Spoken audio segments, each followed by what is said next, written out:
Merci beaucoup. Alors donc je tiens tout d'abord à remercier très sincèrement l'équipe en charge de ce cycle de conférences de m'avoir invité à y participer. C'est bien sûr pour moi un plaisir de pouvoir échanger sur la thématique de la transition énergétique et puisqu'il s'agit dans ce cadre de ce cycle de conférences de croiser les regards entre les différentes disciplines sur ce thème et puisque je suis pour ma part professeur de droit, mon objectif sera bien sûr d'apporter un éclairage sur certains aspects juridiques de la transition énergétique. Et plus précisément, le sujet que j'ai choisi de traiter invite à s'interroger sur le rôle que le droit peut avoir dans ce processus. Il s'agira de savoir comment le droit appréhende la transition énergétique et comment la norme juridique peut apporter sa contribution dans la mise en œuvre de ce processus.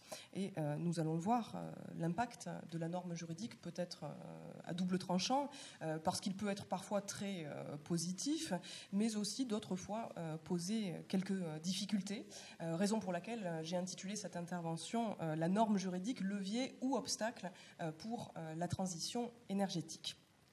Alors c'est une question qui est, je crois, essentielle et je remercie de nouveau les organisateurs de ce cycle de conférences de me permettre de l'évoquer. Une question essentielle car le droit constitue l'un des paramètres essentiels des phénomènes sociaux et il a un rôle d'autant plus grand à jouer lorsqu'il s'agit d'impulser et d'accompagner une évolution économique et sociale majeure et cela est encore plus vrai, je crois, lorsque le changement que l'on entend impulser est aussi grand et à certains égards aussi difficile que celui de la transition énergétique. Alors toutes les personnes qui sont ici présentes, je suppose, sont sensibilisées à cette thématique de la transition énergétique, donc je ne vous surprendrai pas en disant cela.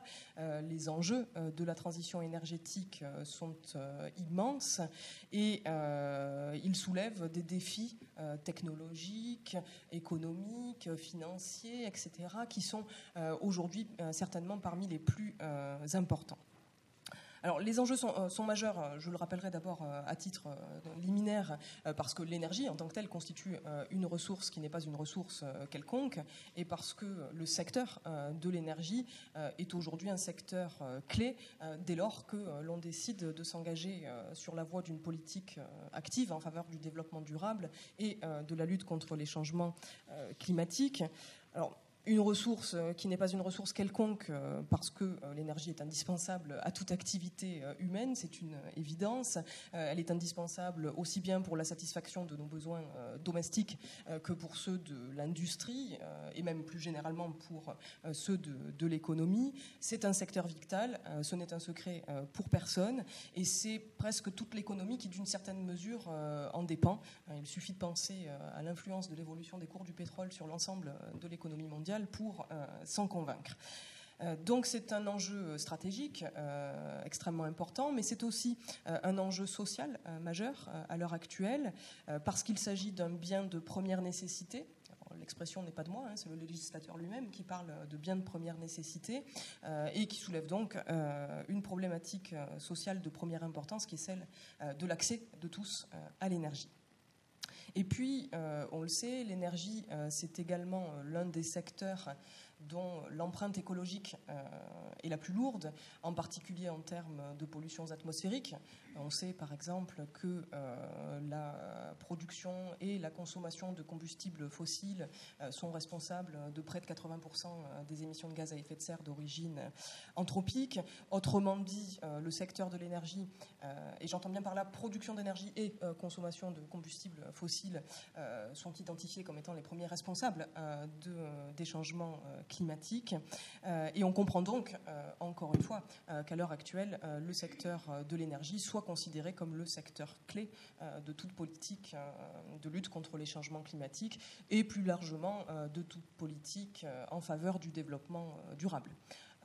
Et j'ajouterais d'ailleurs dans cette perspective que la problématique énergétique, on le sait, c'est une problématique de long terme, une problématique qui donc s'inscrit très bien dans la logique et la dynamique du développement durable, puisque selon la définition consacrée, ce développement durable consiste à répondre à nos besoins sans compromettre la capacité des générations futures à répondre à leurs propres besoins.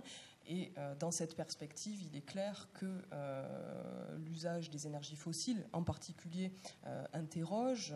On peut même dire qu'il est un petit peu en première ligne dans ces débats, car outre les pollutions qui sont suscitées par le recours à ces énergies fossiles, à ces ressources fossiles, la principale caractéristique de ces ressources, c'est leur caractère épuisable, et donc le fait qu'à plus ou moins brève échéance, nous aurons épuisé ces ressources, même si il est vrai qu'il est quand même difficile de savoir exactement quelle est l'ampleur exacte des gisements qui seraient encore disponibles dans le monde. Alors quoi qu'il en soit, on comprend donc que l'énergie soit aujourd'hui au cœur des préoccupations parce qu'elle se situe au carrefour de tous ces enjeux stratégiques, économiques, sociaux, environnementaux, etc. Et ce sont tous ces enjeux que l'on tente aujourd'hui d'appréhender, et ce n'est pas une mince affaire, par le prisme de la transition énergétique. Alors en tout cas, c'est comme cela que les textes juridiques, on va le voir, appréhendent aujourd'hui la question. Alors précisément, le droit lui-même est aujourd'hui le reflet de ces préoccupations. Ce que le Parlement a entendu proclamer haut et fort il y a maintenant un peu plus de 2 ans, lorsqu'avait été adoptée la loi relative à la transition énergétique pour la croissance verte en août 2015. Alors étant quand même d'ailleurs précisé que, curieusement, cette loi ne définit pas la transition énergétique, alors qu'elle lui est pourtant dédiée, ce qui peut paraître un petit peu surprenant, même si on peut quand même avancer une explication. Manifestement, à la lecture de cette loi, la transition énergétique est conçue comme une notion finalisée, ce qu'indique l'intitulé même de cette loi, la loi relative à la transition énergétique pour la croissance verte. Autrement dit, la transition énergétique a un but, elle a une finalité qui serait de contribuer à la croissance verte qui, elle, a reçu sa définition légale. Elle est définie dans la loi comme un mode de développement économique respectueux de l'environnement, à la fois sobre et efficace en énergie et en consommation de ressources et de carbone. Alors même si nous n'avons pas de définition de la transition énergétique en tant que telle dans la loi, on peut quand même en donner une qui vaut ce qu'elle vaut. Vous le savez, schématiquement, la transition énergétique consiste à changer de modèle énergétique en passant d'une société qui est fondée sur une consommation abondante d'énergie, et en particulier de ressources fossiles, à une société plus sobre et plus écologique. Et pour y parvenir, la transition énergétique, en tout cas, encore une fois, telle qu'elle est conçue par les textes, cette transition énergétique s'appuie essentiellement sur 2 piliers.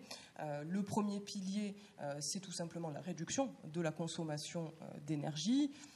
Toutes les instances, qu'elles soient nationales, européennes ou internationales, s'accordent pour dire qu'il faut avant tout agir sur la demande et donc avant tout limiter notre consommation d'énergie. Alors bien sûr, cela ne signifie pas de compromettre nos besoins et de cesser toute activité économique. L'objectif, c'est de maintenir un haut niveau de vie, mais tout en consommant moins d'énergie, raison pour laquelle une attention particulière est portée notamment à l'efficacité énergétique qui permet de réduire la consommation tout en conservant un niveau de service égal.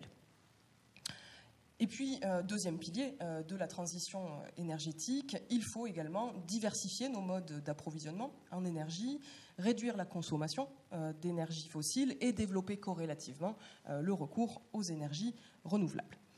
Sur ce point aussi, tout le monde s'accorde à peu près aujourd'hui à reconnaître cette nécessité, même si la difficulté, en revanche, demeure de savoir dans quelle mesure on doit ou on peut développer les énergies renouvelables et limiter le recours aux énergies fossiles. Or, pour atteindre ces objectifs, pour mener à bien ces deux piliers de la transition énergétique, les défis à relever sont immenses et ils impliquent de convoquer au débat toutes les disciplines. Et c'est tout l'intérêt de ce cycle de conférences que de le rappeler. Alors on sait qu'il y a une foule de défis à relever, des défis technologiques bien évidemment, promouvoir le développement à grande échelle des énergies renouvelables ou promouvoir l'efficacité énergétique, cela implique de relever des défis technologiques importants, parfois même d'accomplir des ruptures technologiques. Mais on sait aussi qu'on a des problématiques économiques qui sont également tout à fait centrales. Le problème du coût de l'énergie, tout simplement. Et dans cette perspective, eh bien, promouvoir là aussi le développement des énergies renouvelables, eh bien, cela a fatalement un coût. Et donc, la question du financement de la transition énergétique est bien sûr centrale. Mais la transition énergétique, c'est aussi une question juridique, et je vais donc en venir plus précisément à mon propos. Et je crois qu'il est bon de le rappeler parce qu'on a peut-être parfois tendance à oublier que la transition énergétique, ce n'est pas seulement une affaire de scientifiques, d'ingénieurs, d'économistes et de financiers, c'est aussi une affaire de juristes. Et je crois même que l'on peut dire que le droit a un rôle central à jouer dans ce processus de transition énergétique. Un rôle central pour l'impulser, mais aussi pour accompagner cette transition. Et alors d'ailleurs, les porteurs de projets, par exemple dans le domaine des énergies renouvelables, le savent bien. Ils savent très bien que pour mener un projet à son terme, il ne suffit pas de bénéficier des technologies adéquates.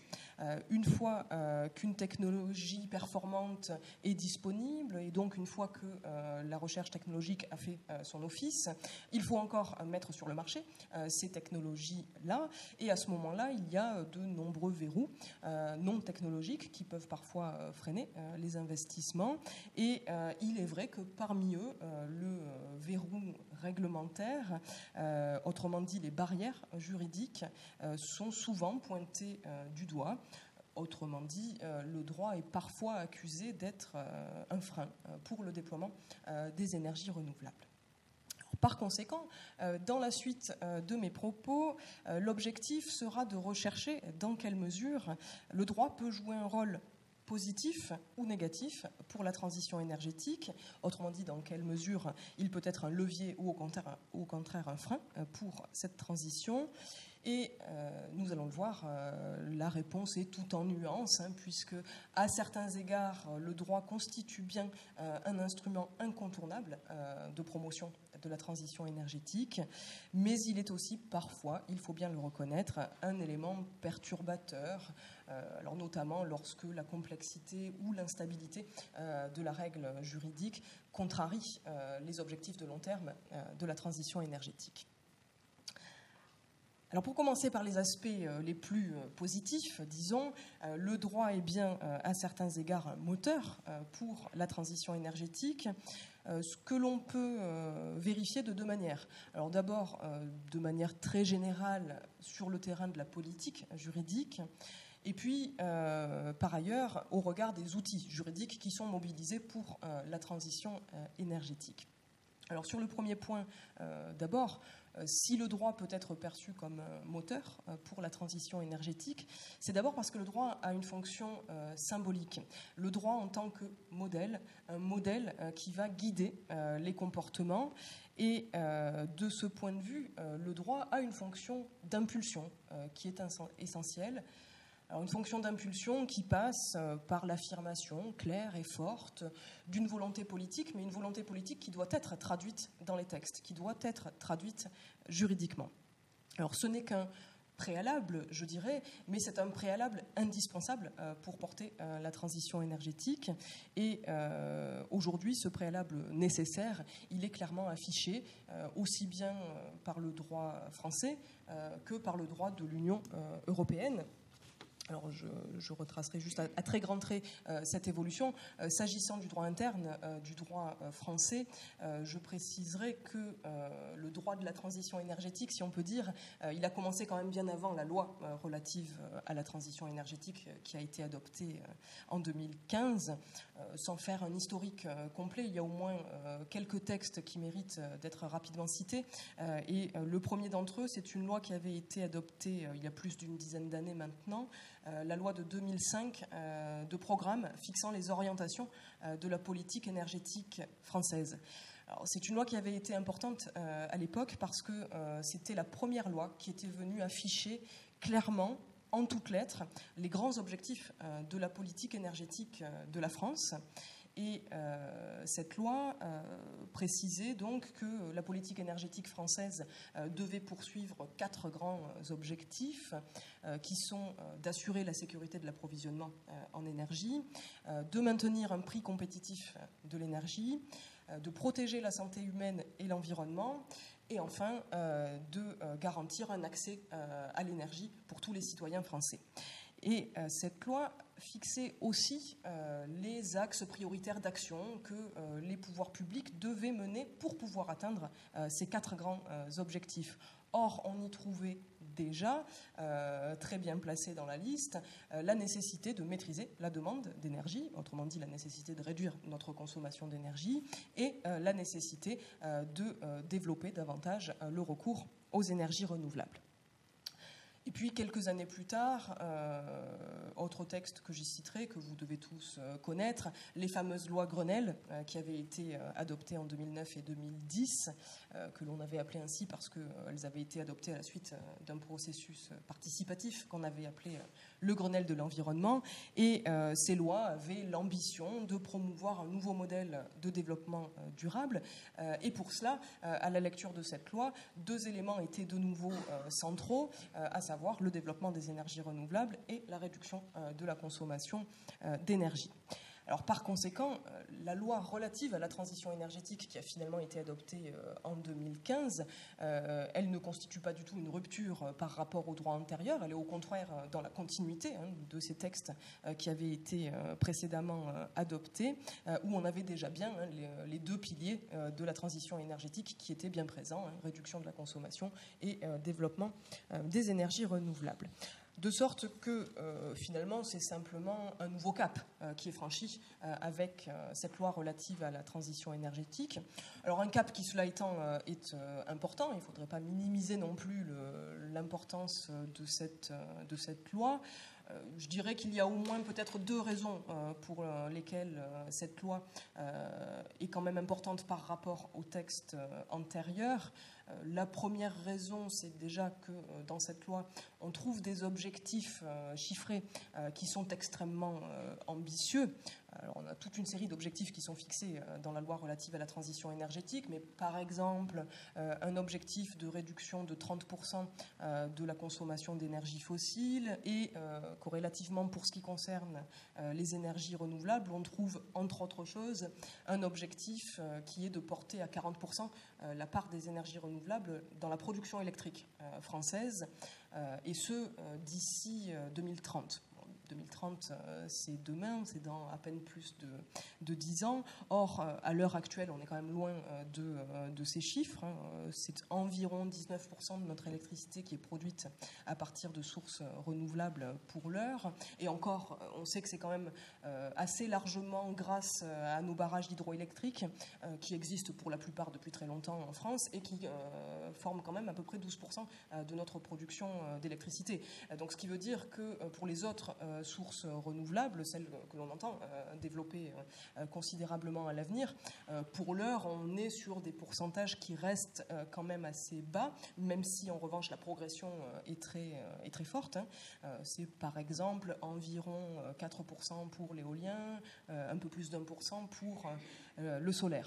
Donc ce qui veut bien dire que porter à 40% la part des énergies renouvelables dans la production électrique d'ici 2030, c'est un objectif qui est très ambitieux. Et puis, lorsqu'on se tourne vers la réduction de la consommation d'énergie, on l'a vu, c'est le 2e pilier de la transition énergétique, et bien là, l'objectif qui a été fixé dans cette loi est encore plus ambitieux. L'objectif est de diviser par 2 la consommation d'énergie en France d'ici 2050. Bon, alors donc d'ici une échéance qui est quand même un petit peu plus lointaine, et je pense que personne à ce jour ne peut dire si un tel objectif pourra être tenu, mais en tout cas, cela démontre bien que dans la loi relative à la transition énergétique, il y a une volonté politique qui a été affichée d'accentuer considérablement les efforts dans les années à venir, et de ce point de vue, la loi relative à la transition énergétique va plus loin que les textes antérieurs. Et puis, il y a peut-être au moins une deuxième autre raison de penser que cette loi marque quand même un petit peu un tournant par rapport aux autres textes que j'ai cités.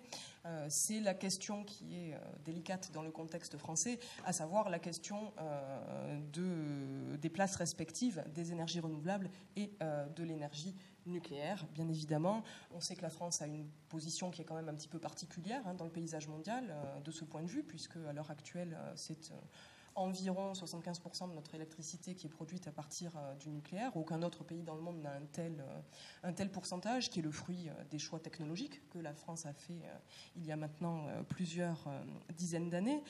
Or, jusqu'à présent, quand même, jusqu'à cette loi, malgré la volonté de développer les énergies renouvelables, l'option nucléaire est toujours restée ouverte en France, et la lecture des textes juridiques le montre bien. Si on relit la loi de programme de 2005 que j'évoquais il y a quelques instants, on voit bien que les textes l'affichaient haut et fort. On a vu il y a quelques instants que cette loi avait bien proclamé la nécessité de développer les énergies renouvelables. Mais pour autant, dans le même temps, cette loi se montrait extrêmement favorable à l'industrie nucléaire, puisqu'elle disait en toutes lettres qu'il fallait conforter en France l'option nucléaire. Alors, j'ai relevé un petit extrait de cette loi, je vous le livre. Cette loi énonçait, je cite, qu'afin d'assurer un prix compétitif de l'énergie, la politique énergétique s'attache à conforter l'avantage que constitue pour la France le fait de bénéficier, grâce à ses choix technologiques en faveur de l'électricité nucléaire, d'une des électricités les moins chères d'Europe. Et cette loi ajoutait, je cite toujours, que l'État veille à conserver dans la production électrique française une part importante de production d'origine nucléaire qui concourt à la sécurité d'approvisionnement, à l'indépendance énergétique, à la compétitivité, au rayonnement d'une filière industrielle d'excellence et à la lutte contre l'effet de serre. Sur ce dernier point étant rappelé effectivement que l'énergie nucléaire figure parmi les énergies dites décarbonées, donc très peu émettrices de gaz à effet de serre, et qui présente donc effectivement des atouts de ce point de vue. Alors, on sait cependant que l'énergie nucléaire a toujours été quand même un sujet polémique, parce qu'il y a un certain nombre d'inconvénients, la question des déchets nucléaires, la question du risque nucléaire, tout simplement, et on sait aussi que les débats à ce sujet ont été beaucoup relancés il y a quelques années à la suite de l'accident nucléaire majeur qui était survenu au Japon, l'accident de Fukushima intervenu en 2011. Donc ça a ravivé, disons, les débats sur ce point. Alors depuis, la France n'a pas renoncé au nucléaire, loin s'en faut, mais il est clair quand même que les répercussions de cet accident se sont fait sentir sur le droit français tout de même, et la loi relative à la transition énergétique en est précisément le reflet. Pour la première fois dans une loi française, et dans le contexte que j'ai rappelé, qui est quand même un contexte français de faveur pour l'industrie nucléaire, pour la première fois, il y a un objectif de réduction qui est posé dans ce texte. La loi prévoit de porter la part du nucléaire dans la production d'électricité française à 50% d'ici 2025, contre environ 75% à l'heure actuelle. Bon.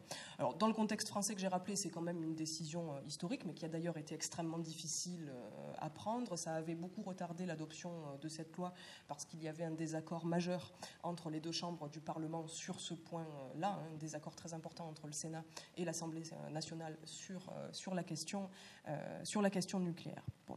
Mais toujours est-il que si la loi relative à la transition énergétique, je le disais, est quand même globalement dans la continuité des textes antérieurs, on a quand même, de ce point de vue, une forme de tournant qui est quand même engagée par cette loi, tournant qui mériterait, cela étant, d'être largement relativisé, parce que ce n'est qu'un objectif très général qui est fixé. On n'a pas d'obligation qui figurerait dans cette loi de fermer des centrales nucléaires en France. On a un plafond qui a été posé quand même, mais qui correspond au parc nucléaire qui est actuellement exploité. Donc c'est un tournant à relativiser, mais un tournant quand même, et en tout cas cas dans la manière dont les textes de droit sont rédigés, lorsqu'on compare avec la loi de 2005, les choses sont quand même présentées très différemment. Alors par ailleurs, j'ajouterais que la transition énergétique, ce n'est pas seulement un choix français, c'est aussi le choix de l'Union européenne, et eu égard à notre système juridique, c'est un choix qui, au moins sur certains points, s'impose à la France.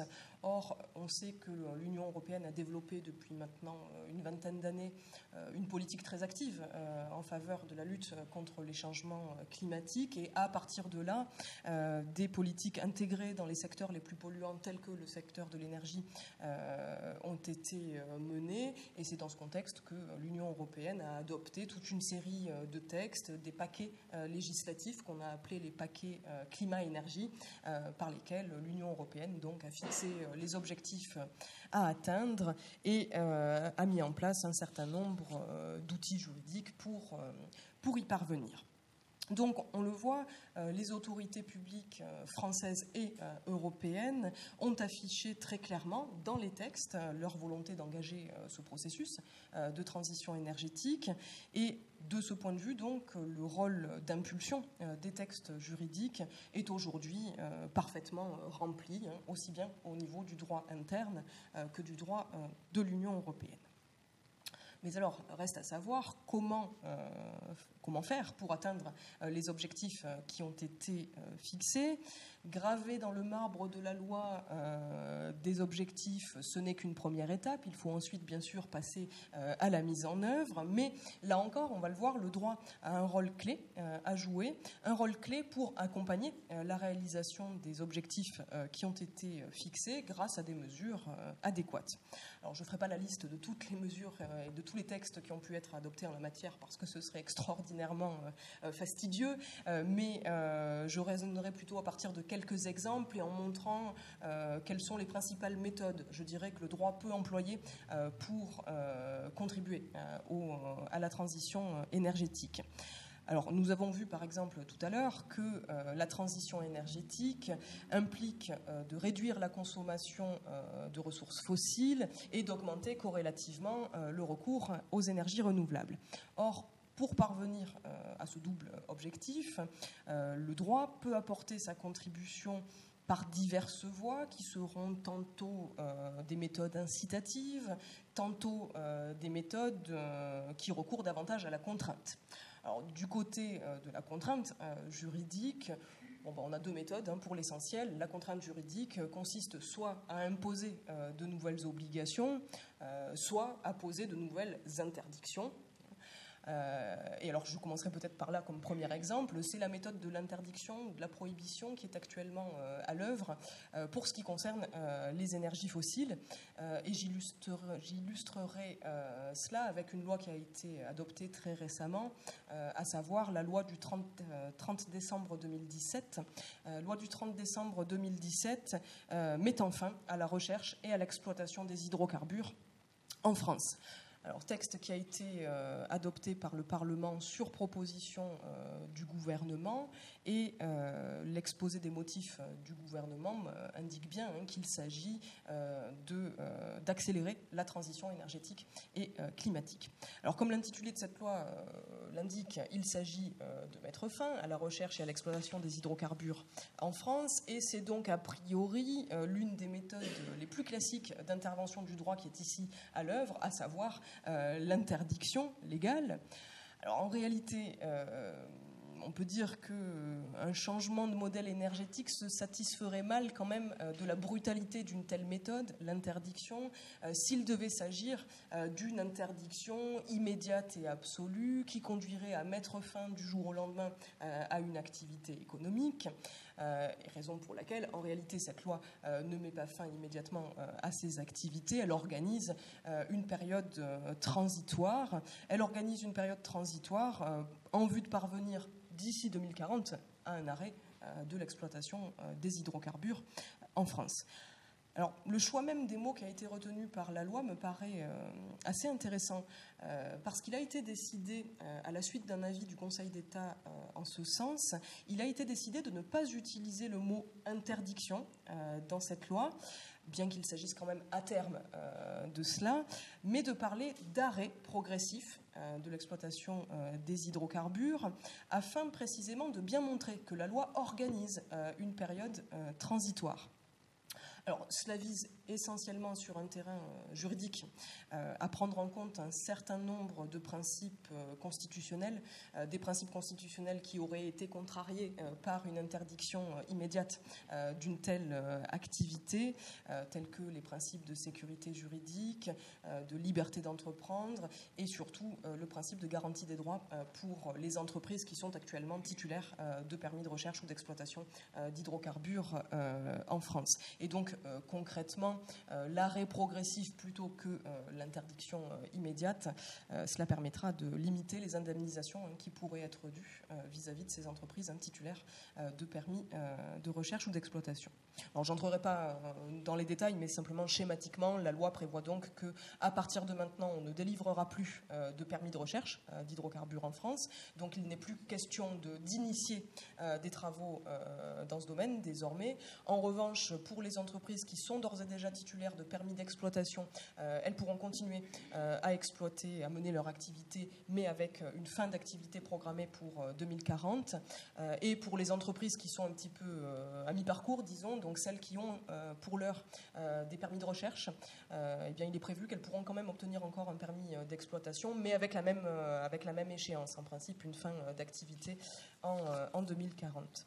Alors c'est un exemple finalement qui, pour moi, juriste, est assez intéressant dans la perspective de la transition énergétique, parce que cette transition énergétique, c'est un processus, un mouvement tendant vers le changement, et c'est donc un processus qui implique un certain écoulement du temps. Et là, on voit que le droit lui-même, pour mettre en œuvre ce processus, est obligé parfois d'adapter quelque peu ses méthodes et son vocabulaire. Et on l'a vu, de parler d'arrêt progressif plutôt que d'interdiction. Et ça le conduit à retenir une échelle de temps qui n'est pas très habituelle en droit. Alors on va avoir ici en quelque sorte une décision d'application progressive sur 2 décennies, là où on a quand même beaucoup plus habituellement une décision qui est d'application immédiate ou quasi immédiate. Donc de ce point de vue, c'est un exemple qui me paraît assez intéressant.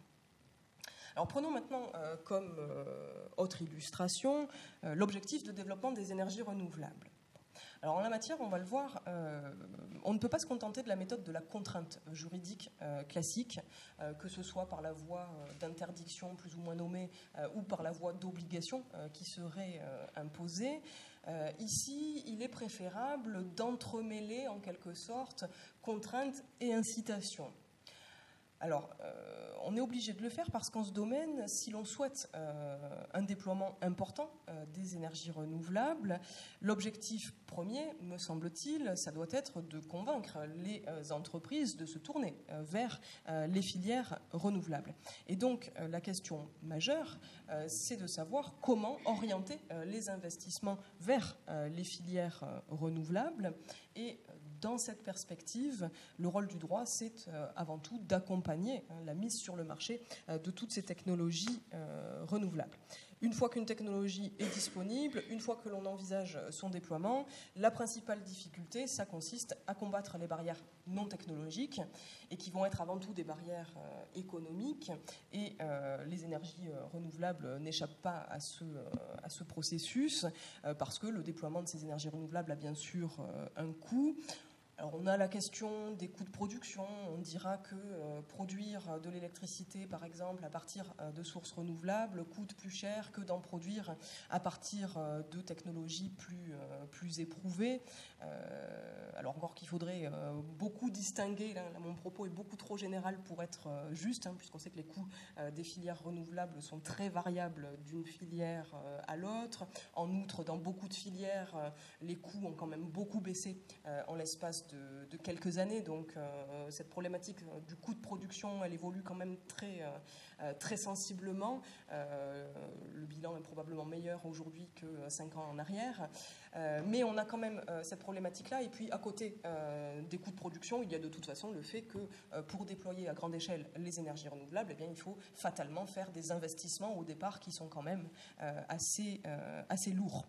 Et par conséquent, aujourd'hui, c'est avant tout à ce problème de coût que le droit s'efforce de répondre en organisant divers mécanismes de soutien, des mécanismes de soutien public qui demeurent pour l'heure nécessaires pour inciter les entreprises à se tourner vers les filières renouvelables. Alors, l'État français en est conscient, mais l'Union européenne également en est consciente, puisque l'Union européenne admet sous certaines conditions, alors qui sont d'ailleurs de plus en plus strictes, mais elle admet quand même toujours pour l'heure les aides d'État pour favoriser le déploiement des énergies renouvelables. Alors, ces mesures de soutien public, elles vont prendre diverses formes. On a bien sûr des mécanismes financiers et fiscaux qui ont été mobilisés, des aides financières diverses et variées, des réductions d'impôts, etc. Mais à côté de ces méthodes qui sont extrêmement classiques, la mesure phare qui a été jusqu'à présent utilisée pour promouvoir le développement des énergies renouvelables, c'est l'obligation d'achat de l'électricité qui est produite à partir de sources renouvelables. Alors, je suppose que vous savez de quoi il s'agit. Je rappelle juste en quelques mots le système.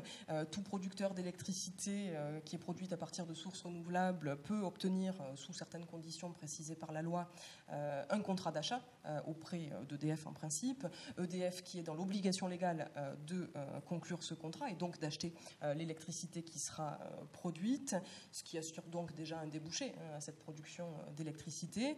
De plus, cette électricité doit être achetée à un tarif qui est réglementé, qui n'est pas librement fixé. Et ce tarif, il est conçu pour prendre en compte les coûts des filières renouvelables. Et en outre, c'est un tarif qui est garanti sur une période quand même assez longue, puisque ces contrats sont conclus selon les filières pour une durée de 15 à 20 ans. Donc c'est un système qui constitue manifestement une puissante incitation aux investissements, puisque cela permettra aux producteurs d'être assurés de vendre sa production, de la vendre à un prix qui est pour lui intéressant, et surtout en étant à l'abri des fluctuations des prix de marché, puisque ce tarif est garanti pour 15 à 20 ans. Donc c'est très clairement à l'heure actuelle le principal levier pour le déploiement des énergies renouvelables, et de manière générale, cela a effectivement permis de développer assez rapidement certaines filières en France, notamment dans les filières éoliennes et solaires. Alors certes, on a vu tout à l'heure que le pourcentage dans la production électrique reste faible, environ 4% pour l'éolien, plus d'1% pour le solaire, mais en revanche, le taux de progression est lui extrêmement élevé. Et cette progression-là, elle est quand même en bonne partie due à ce système de l'obligation d'achat. Alors, système qui quand même n'aura pas vocation à durer éternellement, puisque une fois que les énergies renouvelables seront parfaitement compétitives, il faudra bien sûr arrêter le soutien public, et on est d'ailleurs déjà quand même en phase de réduction sensible de ce soutien public, mais qui demeure quand même encore aujourd'hui nécessaire, même si c'est dans des proportions moindres qu'il y a quelques années. Et puis si on prend maintenant l'exemple de la réduction de la consommation d'énergie, puisqu'on l'a vu, c'est l'autre pilier de la transition énergétique, on a là aussi de nombreux outils qui ont été mis en place par les textes juridiques, aussi bien français qu'européens. Alors beaucoup de textes européens d'ailleurs sur cette question de l'efficacité énergétique. Une grande partie des règles juridiques aujourd'hui sont adoptées quand même au niveau de l'Union européenne. Alors là aussi je ne les citerai pas toutes parce qu'elles sont extrêmement nombreuses. J'évoquerai plutôt les 2 ou 3 méthodes privilégiées dans ce domaine-là. Alors la première méthode qui est utilisée, c'est tout simplement celle des normes techniques. Imposer des normes techniques de performance énergétique dans certains secteurs. Alors c'est le cas en particulier dans le secteur du bâtiment et pour certains produits consommateurs d'énergie. Alors c'est par exemple dans cet esprit qu'avait été créée et puis révisée la réglementation thermique des bâtiments, qui va imposer aux constructeurs de bâtiments neufs des exigences de performance énergétique. C'est dans le même esprit que l'on a créé les normes d'éco-conception Alors, les normes d'éco-conception pour un certain nombre de produits. Alors là, il va s'agir de prendre en compte l'impact écologique d'un produit et notamment sa consommation d'énergie, et ce, sur l'ensemble de son cycle de vie, hein, donc de la fabrication du produit jusqu'à son statut de déchet. Et aujourd'hui, ces normes d'éco-conception, elles s'imposent pour un certain nombre de produits et les fabricants doivent les respecter puisque sans cela, ils ne peuvent pas mettre leurs produits en circulation sur le territoire de l'Union européenne. Donc on a d'abord un certain nombre de normes techniques. On a aussi une deuxième méthode qui est assez favorisée et qui consiste à essayer d'améliorer l'information des consommateurs. Améliorer l'information des consommateurs pour les inciter à se tourner vers les produits les plus économes en énergie. Et alors on retrouve là aussi cette logique aussi bien dans le secteur du bâtiment que dans celui des produits consommateurs d'électricité. Alors pour ces produits-là, on va trouver par exemple l'étiquette énergie que l'on va trouver sur les produits électriques tels que les machines à laver, les téléviseurs, etc., qui informent le consommateur sur le niveau de consommation électrique du produit en question. Dans le même esprit, pour les bâtiments, ce sera le diagnostic de performance énergétique, alors que l'on va devoir établir à chaque fois que l'on veut vendre ou louer un immeuble, et cela va là aussi informer le potentiel acquéreur ou locataire sur la performance énergétique du bien. Alors dans tous les cas, l'idée est toujours la même, hein. L'idée c'est d'essayer, par ces obligations-là, essayer de créer un cercle vertueux. On espère que grâce à cela, ça deviendra petit à petit un critère de choix pour les consommateurs et que par ricochet, cela incitera les fabricants et les vendeurs à améliorer la performance énergétique de leurs produits pour pouvoir mieux se situer sur le marché. Alors, en tout cas, c'est ce que l'on espère obtenir. On ne sait pas très bien si ça fonctionne parfaitement, mais c'est la dynamique en tout cas qui est à l'œuvre. Alors, il n'est peut-être pas nécessaire que j'aille plus loin dans la liste d'exemples. Vous avez compris, en tout cas, le sens de mon propos. On voit bien que par toutes ces voies-là, le droit a quand même un rôle moteur, un rôle de levier pour la transition énergétique, puisque au-delà des objectifs qui sont gravés dans le marbre de la loi, on a aussi ensuite tous ces instruments qui sont mis en place, qui vont permettre par diverses voies, obligations, interdictions, incitations, qui vont permettre donc de donner corps à la transition énergétique. Alors cependant, malgré cela, on peut quand même se demander si le droit est toujours en mesure de parvenir au but qu'il fixe. Autrement dit, on peut quand même se demander si les outils juridiques sont toujours adéquats pour mener à bien la transition énergétique. Alors à cet égard, le premier constat que l'on peut faire, alors, qui est un constat assez rudimentaire, mais je le ferai néanmoins, c'est que le droit, tout simplement, ne peut pas tout faire.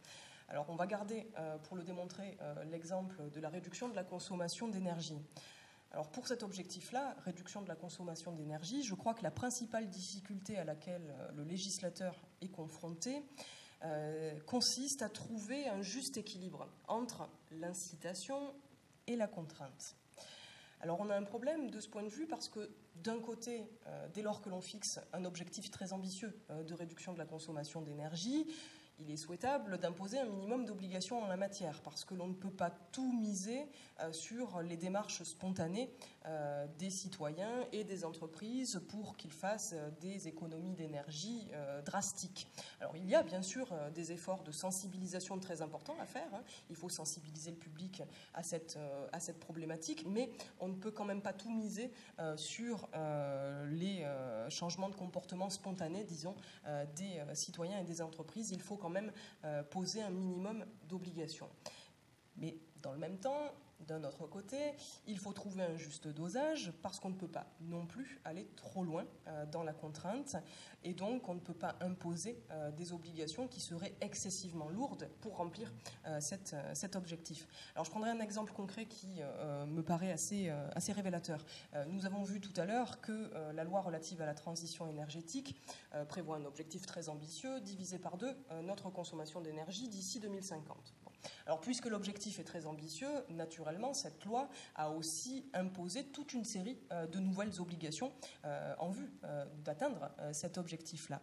Or, un certain nombre d'obligations qui étaient prévues dans la loi relative à la transition énergétique ont été censurées par le Conseil constitutionnel et donc ne sont jamais entrées en vigueur parce que le Conseil constitutionnel a jugé, à juste titre je crois, qu'elles portaient atteinte aux droits fondamentaux.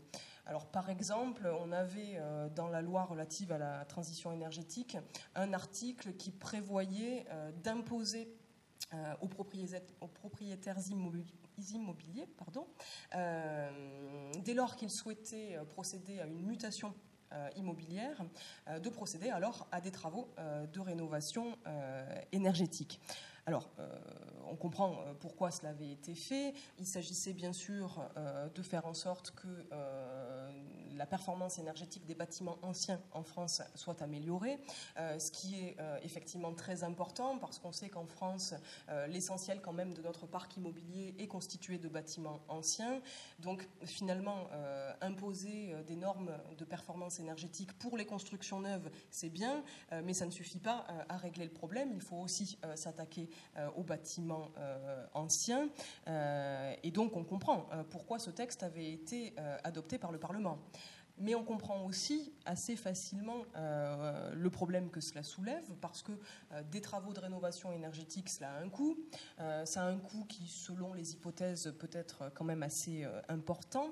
Et donc, imposer purement et simplement des travaux de rénovation énergétique avant toute mutation immobilière, et non pas seulement inciter les propriétaires à le faire par la voie d'aide fiscale ou financière, par exemple. Ça voulait quand même bien dire d'imposer à ces propriétaires de faire des travaux parfois très coûteux dès lors qu'ils voulaient procéder à une cession de leurs biens. Et alors en plus, le texte était très large puisqu'il visait toute mutation. Et alors toute mutation, ça veut dire non seulement un projet de vente, mais ça peut aussi être un projet de donation, par exemple. Alors c'est ce qui a valu précisément la censure du Conseil constitutionnel. Conseil constitutionnel qui a certes constaté que le législateur avait poursuivi un but d'intérêt général, ça on n'avait pas de doute sur le fait que l'objectif qui était poursuivi était un objectif légitime, et il est qualifié d'objectif d'intérêt général par le Conseil constitutionnel, mais le Conseil constitutionnel a estimé que cette mesure portait quand même une atteinte disproportionnée au droit de propriété. Un droit de propriété qui est protégé par la Constitution et qui protège, entre autres choses, le droit de disposer de son bien, donc le droit de le vendre ou de le donner, par exemple. Et donc là, le Conseil constitutionnel a estimé qu'il y avait une entrave trop forte, une entrave disproportionnée au droit de disposer de ces biens. Alors c'est un exemple que je choisis à dessein parce qu'il montre bien, je crois, que l'on ne peut pas aller trop loin dans la contrainte juridique, alors sauf à la rigueur à accompagner ce type d'obligation de mécanismes de financement qui soient adéquats, et là ce n'était pas le cas. Et donc le droit au sens de la contrainte juridique présente nécessairement des limites pour promouvoir la transition énergétique. On ne peut pas imposer toutes les obligations que l'on souhaiterait dans le respect du système juridique. Et puis, deuxième constat que l'on peut faire, même lorsque la règle de droit est parfaitement légitime, donc même lorsqu'elle ne pose aucun problème de constitutionnalité, par exemple, la loi présente parfois certains défauts ou certains travers, disons. Et de ce point de vue, c'est peut-être la question du développement des énergies renouvelables qui constitue le meilleur exemple et qui démontre bien, il me semble, combien le droit peut être tout à la fois un moteur pour la transition énergétique, par des mécanismes comme l'obligation d'achat, comme on l'a vu par exemple, mais combien il peut aussi être un frein pour la transition énergétique lorsque le droit crée des contraintes excessives ou lorsqu'il est trop instable. Alors on a une première difficulté dans cette perspective qui tient souvent aux lourdeurs ou à la complexité des procédures administratives. Alors si on prend l'exemple de la création d'une installation de production fonctionnant à partir de sources renouvelables, un projet de création d'un parc éolien ou d'un parc solaire par exemple, on a dans ce domaine plusieurs réglementations qui se chevauchent, qu'il faut respecter, et donc plusieurs procédures qu'il faut mener. Alors il va falloir très schématiquement respecter les procédures du droit de l'énergie, c'est-à-dire obtenir une autorisation d'exploiter une installation de production d'énergie, ou bien monter un dossier pour répondre à un appel d'offres lancé par l'État dans ce but. Mais il faudra aussi parallèlement respecter les procédures du Code de l'urbanisme pour obtenir les autorisations d'urbanisme qui sont nécessaires. Il faudra encore parallèlement respecter les procédures du Code de l'environnement, alors qui seront variables selon les projets, mais ça peut impliquer parfois une procédure d'autorisation au titre de la législation sur les installations classées pour la protection de l'environnement. Bon, donc vous voyez, on a un enchevêtrement, une accumulation là, de procédures et de réglementations qu'il faut respecter dans ce domaine-là. Et toutes ces procédures, elles étaient à l'origine menées auprès d'interlocuteurs différents, avec parfois quand même quelques contradictions entre ces différentes procédures, qui suscitaient quand même très souvent du contentieux, ce qui, au total, peut quand même freiner considérablement la mise en œuvre d'un projet. Alors sur ce point, cependant, quand même, on peut relever qu'il y a d'importantes évolutions qui sont en cours, parce que tout le monde s'accorde précisément pour dire que, de ce point de vue, le droit applicable aux énergies renouvelables est excessivement lourd et complexe, et qu'il s'agit là d'une véritable barrière réglementaire contre laquelle il faudrait donc lutter. Le législateur français en a pris conscience, et on a donc un certain nombre de réformes récentes qui ont quand même d'ores et déjà engagé un mouvement de simplification pour mieux coordonner ces différentes procédures. On a par exemple un mécanisme de permis unique qui a été créé pour rassembler les différentes procédures au titre du Code de l'énergie, du Code de l'urbanisme et du Code de l'environnement. Donc je dirais que sur ce point-là, quand même, tout n'est pas réglé, tout n'est pas encore parfait, mais on est quand même plutôt en phase d'amélioration du droit. Deuxième difficulté qu'on rencontre peut-être parfois, ce sont les incohérences sur certains points de la loi qui souffle parfois un peu le chaud et le froid. Alors peut-être que le meilleur exemple ici, c'est l'éolien terrestre. Alors on a régulièrement des lois qui sont adoptées et qui, d'un côté, proclament leur faveur pour le développement des énergies renouvelables, et notamment pour l'éolien, mais qui, dans le même temps, vont créer des contraintes de plus en plus lourdes pour la création de ces parcs éoliens, et ça n'est évidemment pas du goût des porteurs de projets dans ce domaine-là, puisque ça peut parfois freiner, voire anéantir certains projets. Alors ce qui ne veut pas dire que la règle ne soit pas légitime, hein, c'est souvent parce qu'il y a quand même un certain nombre d'intérêts qu'il faut prendre en compte, prendre en compte les intérêts du voisinage, la protection de la biodiversité, etc. etc. Donc ces règles ne sont pas forcément illégitimes en soi, mais ça crée quand même des incohérences et des difficultés pour les porteurs de projets. Et puis peut-être dernier handicap que je citerai, parce que c'est à mon sens peut-être celui qui est le plus fâcheux, c'est le problème de l'instabilité du droit applicable dans ce domaine, l'instabilité du droit applicable aux énergies renouvelables. Alors, le droit est instable dans tous les domaines, c'est un lieu commun de le constater, mais quand même, cette instabilité, elle atteint un degré extrêmement élevé avec les énergies renouvelables. Il n'est pas rare que sur une seule et même question, il y ait plusieurs réformes successives en l'espace d'une ou 2 années. Donc on est là quand même sur un niveau d'instabilité, disons, qui est extrêmement élevé. Alors c'est peut-être le signe d'un droit qui est un petit peu naissant, je dirais, un droit qui régit un peu à tâtons pour le moment un secteur qui est relativement nouveau et un secteur qui évolue très vite. Donc on peut comprendre un petit peu les difficultés auxquelles le législateur est confronté. Mais il faut quand même veiller, je crois, à ne pas atteindre un degré d'instabilité qui soit trop grand, faute de quoi cela peut décourager les porteurs de projets et les investisseurs qui ont besoin d'un minimum de prévisibilité et donc d'un minimum de stabilité du cadre juridique.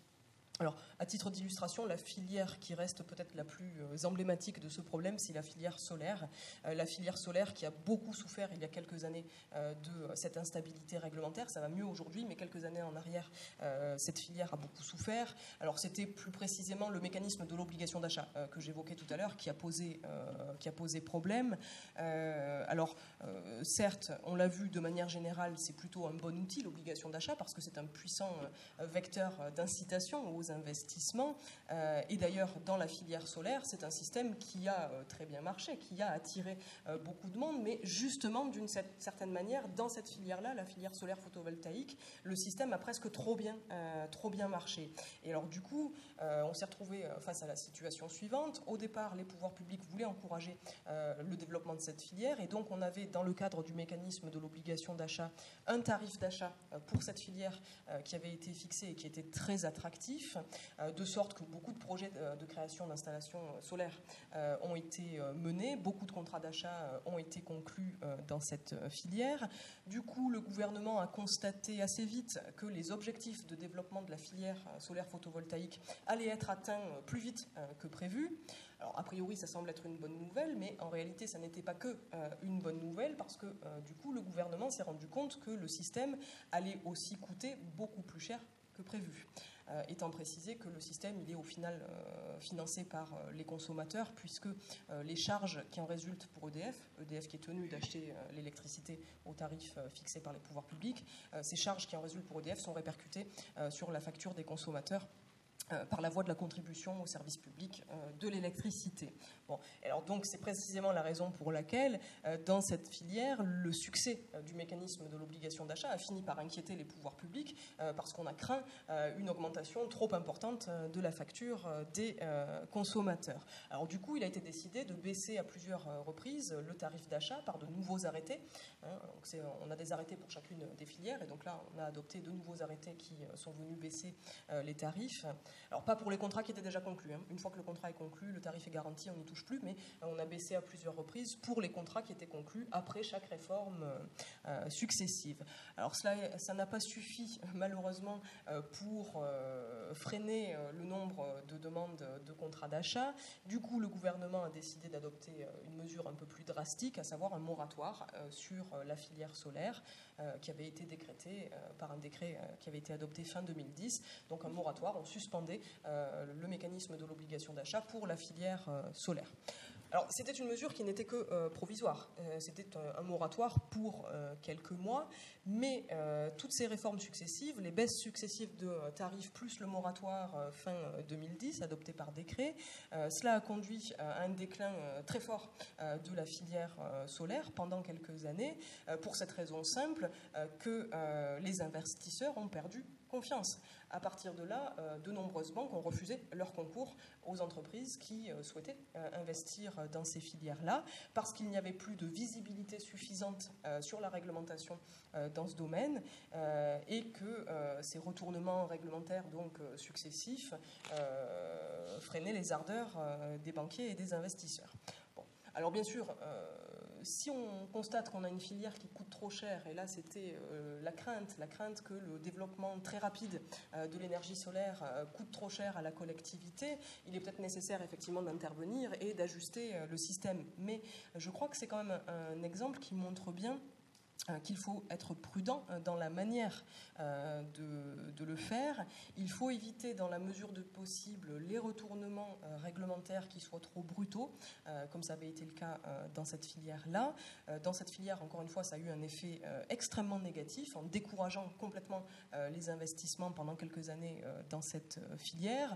Et alors, du coup, on s'est retrouvé dans la situation où, après ce coup de frein, on a dû relancer la filière solaire à coup de grands appels d'offres lancés par l'État. Je ne suis pas sûre que ce soit forcément une bonne manière de gérer les choses. Alors depuis, quand même, on se rassure, les choses sont rentrées dans l'ordre, la filière solaire est de nouveau en phase de développement très important en France, mais notamment d'ailleurs parce que le cadre juridique a été revu, qu'il est aujourd'hui plus clair et qu'il est aujourd'hui plus stable que ce qu'il était quelques années en arrière.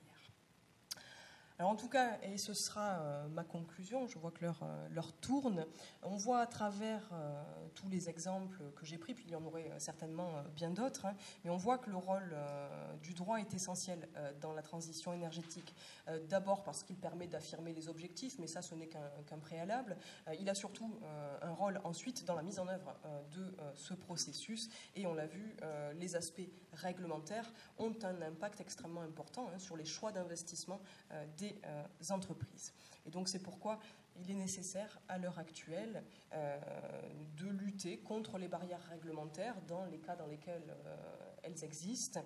Et je crois que c'est une des conditions pour que l'on puisse mener à bien cette transition et pour que la France et l'Union européenne, plus généralement, puissent espérer atteindre les objectifs ambitieux qui ont été posés.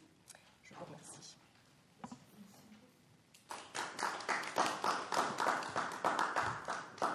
Donc, merci beaucoup pour cet exposé qui nous éclaire.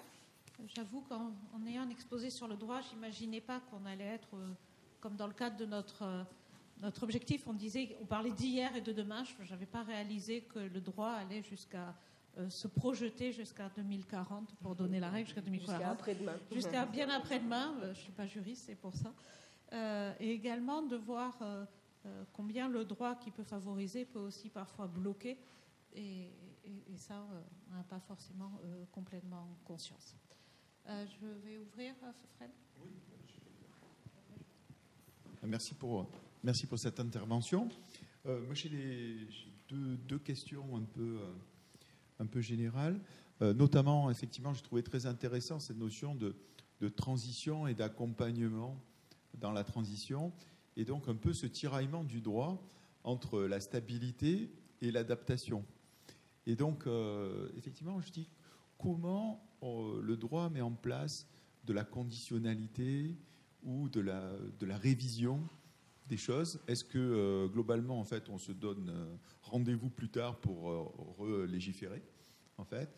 Vous avez dit, effectivement, que l'on peut avoir comme cela une vue en 2040 et on va avoir des cessations progressives.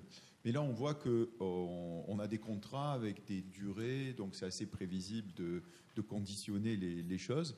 Est-ce qu'on peut avoir des objectifs en disant que si on atteint tel niveau, on fait telle chose, ou c'est quelque chose qui est généralement pas admis dans la règle de droit? Donc c'était un peu de savoir jusqu'où le droit est adaptable ou jusqu'où on peut conditionner les choses, parce qu'il va falloir conditionner sur des choses tangibles. Et donc, ça, c'est sur cette définition. Et deuxième question, vous avez parlé des incitations, notamment aussi dans la réduction de la consommation, les normes techniques, l'information. Mais moi, j'avais une autre idée, mais c'est la formation aussi. C'est-à-dire qu'on peut aussi exiger, alors c'est peut-être dans les normes ou autre chose, mais c'est un autre volet dans lequel on peut aussi essayer d'améliorer l'information, mais en jouant sur des compétences, sur la formation des jeunes et autres. Et donc, est-ce que le droit est très actif là-dessus, ou est-ce que ce sont des politiques, mais qui échappent au droit de ce fait-là?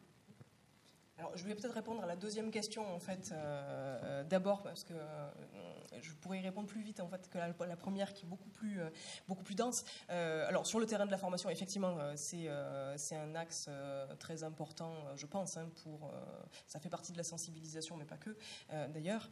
Mais le rôle du droit, de ce point de vue, il reste, je pense, assez limité quand même. Alors, c'est une exigence qui est prise en compte par le droit dans la mesure où les textes le prévoient, effectivement. Les textes insistent, parmi les différents objectifs désormais de la politique énergétique française, on a cet axe qui est d'accentuer la formation sur la thématique de l'énergie et en particulier sur l'efficacité énergétique. Donc ça figure bien désormais dans la loi elle-même. Donc en termes d'objectifs, c'est fixé. Mais c'est vrai qu'après, dans la mise en œuvre plus concrète, je ne suis pas sûre finalement que ce soit la règle qui est vraiment un rôle qui structure. Voilà. Donc il faut que ce soit dit, mais c'est vrai qu'après, au-delà, on n'est peut-être pas là sur le mode d'intervention du droit le plus manifeste, disons. Alors, quant à la première question, alors qui est, elle, beaucoup plus dense, et qui pourrait appeler beaucoup de réponses différentes parce que ça dépend sur quelle échelle on se situe déjà, à quelle échelle de normes on se situe. Et je crois que plus on est à une échelle haute, plus on a de marge de manœuvre, ensuite plus on descend vers le concret, et moins on a de marge de manœuvre, si je veux, disons, résumer vraiment sensiblement les choses. Alors d'ailleurs, peut-être ce qui est intéressant, c'est que sur le terrain très général, et quand on est sur l'échelle de temps la plus lointaine, les grands objectifs qui sont fixés, donc on nous dit, la loi qui nous dit il faut d'ici 2050 diviser par 2 la consommation d'énergie, par exemple, il faut savoir que ça, c'est dans un texte juridique, c'est dans une loi, mais c'est pas considéré comme une norme juridique.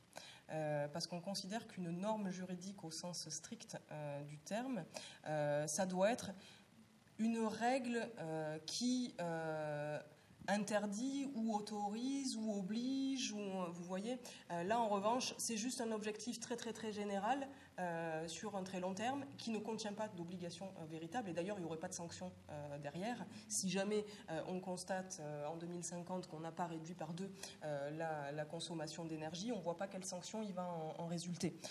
Donc en fait, quand on est sur cette échelle-là et sur ce degré de généralité, c'est même pas considéré véritablement comme une norme juridique. Et alors du coup, par exemple, ça a des conséquences pour les juristes très concrètes, pas de contrôle de constitutionnalité sur ces objectifs-là. Le Conseil constitutionnel s'était prononcé sur la loi relative à la transition énergétique, et il y avait des griefs qui étaient faits sur les grands objectifs chiffrés que l'on a vus. Le Conseil constitutionnel a répondu: ce ne sont pas des normes juridiques, donc il n'y a pas de grief de constitutionnalité possible, donc on ne contrôle même pas en réalité. Et en revanche, si on dit j'interdirai les véhicules thermiques en 2030, là il y a une interdiction, et ça serait normatif, ou ça reste toujours un objectif Non, et alors d'ailleurs, en général, ce sera formulé de manière non normative, de toute façon. Ce sera l'État se fixe pour objectif etc., etc. Alors d'ailleurs, c'est pour ça que les lois telles que celle-ci, elles s'appellent lois de programme. Alors on les appelait lois de programme par le passé, on les appelle désormais lois de programmation. Bon, mais c'est à peu près la même idée, qui ne fixent que des grands objectifs qui ne sont pas normatifs. Et alors du coup, en réalité, ça laisse beaucoup de latitude finalement derrière. Après, lorsqu'on va descendre plus dans de la véritable norme juridique, déjà là, on va avoir une marge de manœuvre qui va être moindre. Et si on est après dans des relations contractuelles en particulier, donc là, des relations entre 2 personnes qui sont formalisées par un contrat, alors là, on aura encore moins de marge de manœuvre. Mais alors, pour répondre un petit peu à votre question sur la conditionnalité dans le temps, on a quand même un certain nombre d'outils juridiques qui sont très utilisés, qui permettent, au-delà des grands objectifs généraux, d'avoir ensuite, à plus court terme, et de pouvoir ensuite réviser la trajectoire. Vous connaissez certainement la programmation pluriannuelle de l'énergie, qui permet quand même ensuite de décliner les grands objectifs en objectifs plus précis sur des périodes de temps plus brèves. Ça, c'est adopté par décret, donc c'est un texte réglementaire qui fixe cette programmation pluriannuelle de l'énergie et qui permet effectivement, sur des échelles de temps plus courtes, de réorienter aux besoins. Si on constate à N+5 qu'on n'est pas dans la bonne trajectoire pour atteindre l'objectif général, on va réorienter quelque peu. Et puis ensuite, ça permet de prendre certaines décisions très concrètes, telles que la décision de lancer ou pas un appel d'offres dans telle filière, si on constate que la filière n'est pas en phase avec l'objectif de plus court terme que l'on trouve dans la PPE. Bon. Donc on a ce type effectivement quand même d'outils qui sont quand même des outils juridiques et qui permettent de modifier un petit peu la trajectoire en cours de route et de s'adapter à cette conditionnalité. Voilà. Alors après, en revanche, on a d'autres formes de relations juridiques pour lesquelles ce ne sera pas vraiment l'adaptation dont on a besoin, mais la sécurité et donc la stabilité. Et donc ça, typiquement pour les relations contractuelles, là, lorsqu'on aura... j'évoquais l'obligation d'achat, mais on en a d'autres qui sont dans la même logique. En tout cas, dans la logique entrepreneuriale, pour l'entreprise qui se lance dans une activité, on a besoin quand même de pouvoir faire des prévisions. On va graver dans le marbre d'un contrat un certain nombre de règles qui vont régir les relations entre les 2 parties. C'est quand même en grande partie les termes de ce contrat, les conditions qui sont prévues dans ce contrat qui vont justifier la décision même d'investir ou pas. Et ça, dans la mesure du possible, il faut que ça reste stable. Là, donc, c'est vrai que voilà. Donc, selon l'échelle à laquelle on se trouve, on a effectivement soit beaucoup de souplesse, soit au contraire, il faut de la rigueur. Donc oui, c'était vraiment le fait de dire oui, on va modifier ces règles du coup à l'échéance des contrats ou pour les nouveaux contrats. Du coup, se pose quand même la notion de cohérence temporelle, par exemple sur la révision des prix de rachat et autres. Donc ça crée de l'instabilité, mais je dirais extérieure, qui fait que ça peut aller remettre en cause les futurs contrats et les décisions d'investir. Donc globalement, on peut régler ce problème-là par des programmations pluriannuelles ou par d'autres documents qui donneraient un cadre sur la manière dont on voudrait faire évoluer les contrats, quoi. Alors c'était ma question un peu, est-ce qu'il existe un document cadre qui pourrait être un engagement de l'État ou des pouvoirs publics à s'autoriser que des révisions de telle ou telle ampleur? Est-ce que ça alors, là, on est d'ailleurs un peu au cœur des interrogations qu'il y avait eu à l'occasion des réformes qui avaient touché la filière solaire, parce que la responsabilité de l'État elle-même a été recherchée. Et donc finalement, on se demandait justement dans quelle mesure l'État lui-même a une marge de manœuvre, et dans quelle mesure il peut éventuellement engager sa responsabilité vis-à-vis des entreprises qui se retrouvent frappées par les conséquences fâcheuses que les retournements peuvent avoir pour elles. Alors en l'occurrence, la responsabilité de l'État a été écartée. Le Conseil d'État a considéré que la responsabilité de l'État n'était pas engagée, et ce en particulier parce qu'il y a dans la réglementation un texte qui autorise d'une certaine manière l'État à faire cela, puisque les textes sur l'obligation d'achat prévoient que, alors je ne me souviens plus les termes exacts de l'article en question, mais en substance, il est quand même prévu une possibilité pour l'État de mettre fin à ce système s'il apparaît qu'il ne répond plus aux exigences de la programmation pluriannuelle. Bon, voilà. Donc finalement, ça autorisait par avance quand même en réalité les réformes. Et c'est la principale raison pour laquelle le Conseil d'État a estimé que la responsabilité de l'État n'était pas engagée. Alors étant quand même précisé par contre qu'on a eu un autre contentieux qui s'est engagé en parallèle.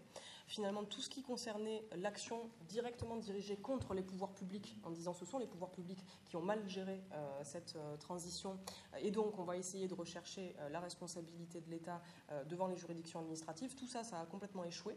En revanche, on a eu un contentieux parallèle devant les juridictions judiciaires qui, lui, a fonctionné et qui a permis quand même à de nombreuses entreprises, en tout cas celles qui n'avaient pas fait faillite entre-temps, de se relever de ça. Donc on a eu quand même, mais qui était une voie parallèle et qui était, en n'allant pas attaquer directement l'action des pouvoirs publics. Voilà, merci beaucoup pour votre présentation, que j'ai bien appréciée.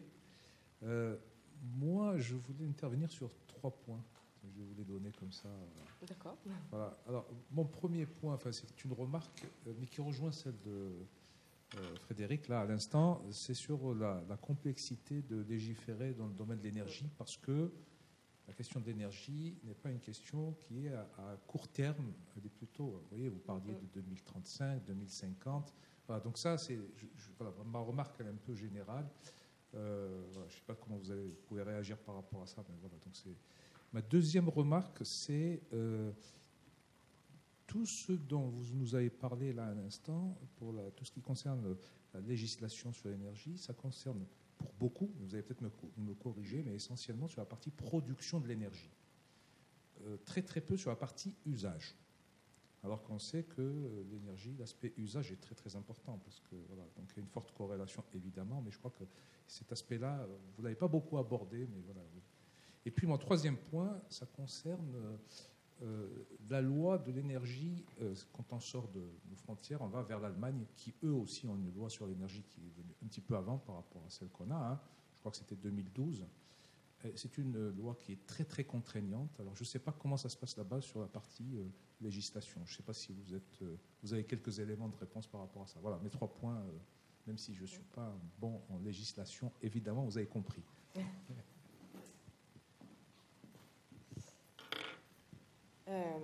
Alors, sur le premier point, effectivement, sur l'échelle de temps, disons, la transition énergétique, c'est un processus qui prendra un certain temps, et les textes, d'ailleurs, donc, le reconnaissent bien, puisqu'ils fixent des des objectifs à J plus 10 ans, 15 ans, 20 ans, 30 ans, 40 ans. Bon, et c'est vrai que c'est pas quelque chose d'habituel hein, pour le droit d'avoir cette échelle de temps là. On est plutôt habitué quand même à être dans l'instant. On a un problème, on le règle. Bon, là, c'est plus difficile. Et c'est vrai que je reconnais les difficultés auxquelles le législateur est confronté. Hein. Alors la critique est aisée, mais l'art est difficile, c'est connu.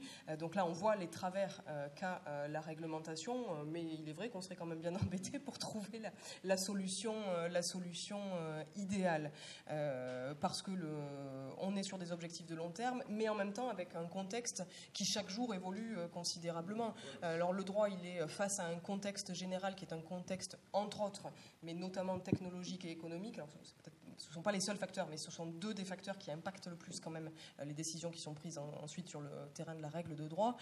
Or, ces données-là, elles évoluent chaque année très sensiblement.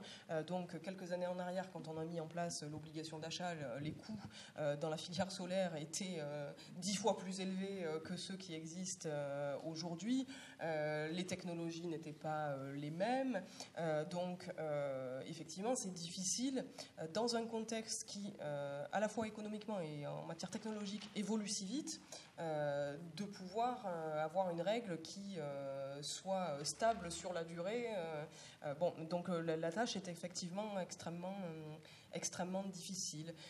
Bon, alors je pense quand même qu'il faut s'efforcer dans la mesure du possible d'avoir des stratégies qui ne surprennent pas trop, en tout cas, les entreprises. Donc si changement on doit les faire, disons, dans la douceur ou en transition à chaque fois, parce qu'en tout cas, les changements trop brutaux, ça, c'est un problème. Donc disons qu'on peut s'efforcer de limiter l'ampleur des difficultés que cela peut susciter. Mais je reconnais qu'encore une fois, la tâche du législateur, en ayant tout à la fois des objectifs de long terme, mais en même temps du court terme qui évolue chaque jour considérablement, c'est difficile effectivement de trouver le bon équilibre.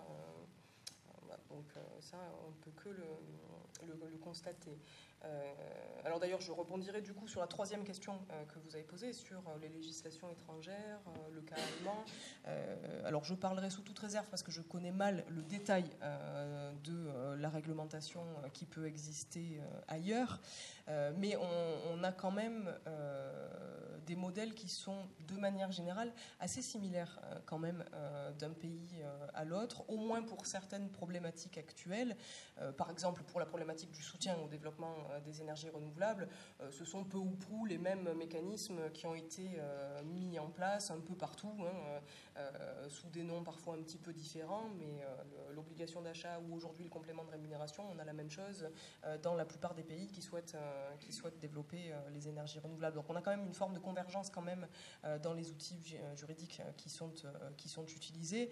Alors après, avec des degrés qui peuvent être différents parce que ça dépend beaucoup des choix politiques d'abord qui sont faits. Selon le choix politique que l'on fait, si l'on a un choix politique très fort en faveur de telle ou telle filière, on va évidemment avoir un accent beaucoup plus fort sur les outils juridiques nécessaires derrière, alors que si on est plus timide, donc il y a des différences de degrés, mais qui sont là, je pense, juste dues aux choix politiques qui sont faits par les différents pays. Ensuite, en termes d'instruments juridiques utilisés, on a, je crois, quand même de manière générale une certaine convergence. Il y a d'ailleurs beaucoup d'études de droit comparé qui se développent sur ces thématiques-là, parce qu'on est quand même sur un mouvement qui est engagé dans beaucoup de pays à l'heure actuelle, dans des proportions variables selon les pays, mais ça reste quand même désormais une question majeure aux quatre coins du monde. Donc on échange beaucoup sur la meilleure manière de gérer cette transition énergétique, et quand on constate qu'il y a un outil juridique qui fonctionne bien, il essaime ensuite ailleurs. Donc il y a quand même beaucoup d'échanges de ce point de vue. Alors je ne dirais pas que tout est comparable, mais voilà. Et puis sur le cas de l'Allemagne, je connais mal le détail de la réglementation, donc je ne m'avancerai pas plus, mais voilà, on a quand même une certaine convergence. Et je ne sais plus quelle était il y avait une troisième question. C'est sur la partie usagée. Oui. Je disais effectivement que le droit s'appliquait beaucoup producteurs d'énergie, la réglementation qui s'ensuit pour les producteurs, que ce qui concerne des usagers. D'accord. Oui, alors c'est pas qu'il n'y en ait pas du tout, hein, c'est parce que j'ai fait des choix parmi mes exemples. Alors, on a bien sûr un certain nombre de réglementations qui vont concerner les usagers, là essentiellement dans le but de protéger les usagers, ce qui est d'autant plus important quand même depuis quelques années qu'on est plus conscient aujourd'hui que par le passé de la problématique sociale de l'énergie, hein, donc de cette problématique de l'accès à l'énergie, parce que c'est un bien de première nécessité, donc il faut favoriser l'accès à cette ressource. Aujourd'hui, au moins sur le terrain des principes, c'est bien posé, hein, et d'ailleurs le Code de l'énergie, les premiers articles du Code de l'énergie qui retranscrivent les propos de la loi relative à la transition énergétique insistent bien, entre autres choses, sur cet aspect-là, la nécessité de lutter contre la précarité énergétique, etc. Donc tout cela est bien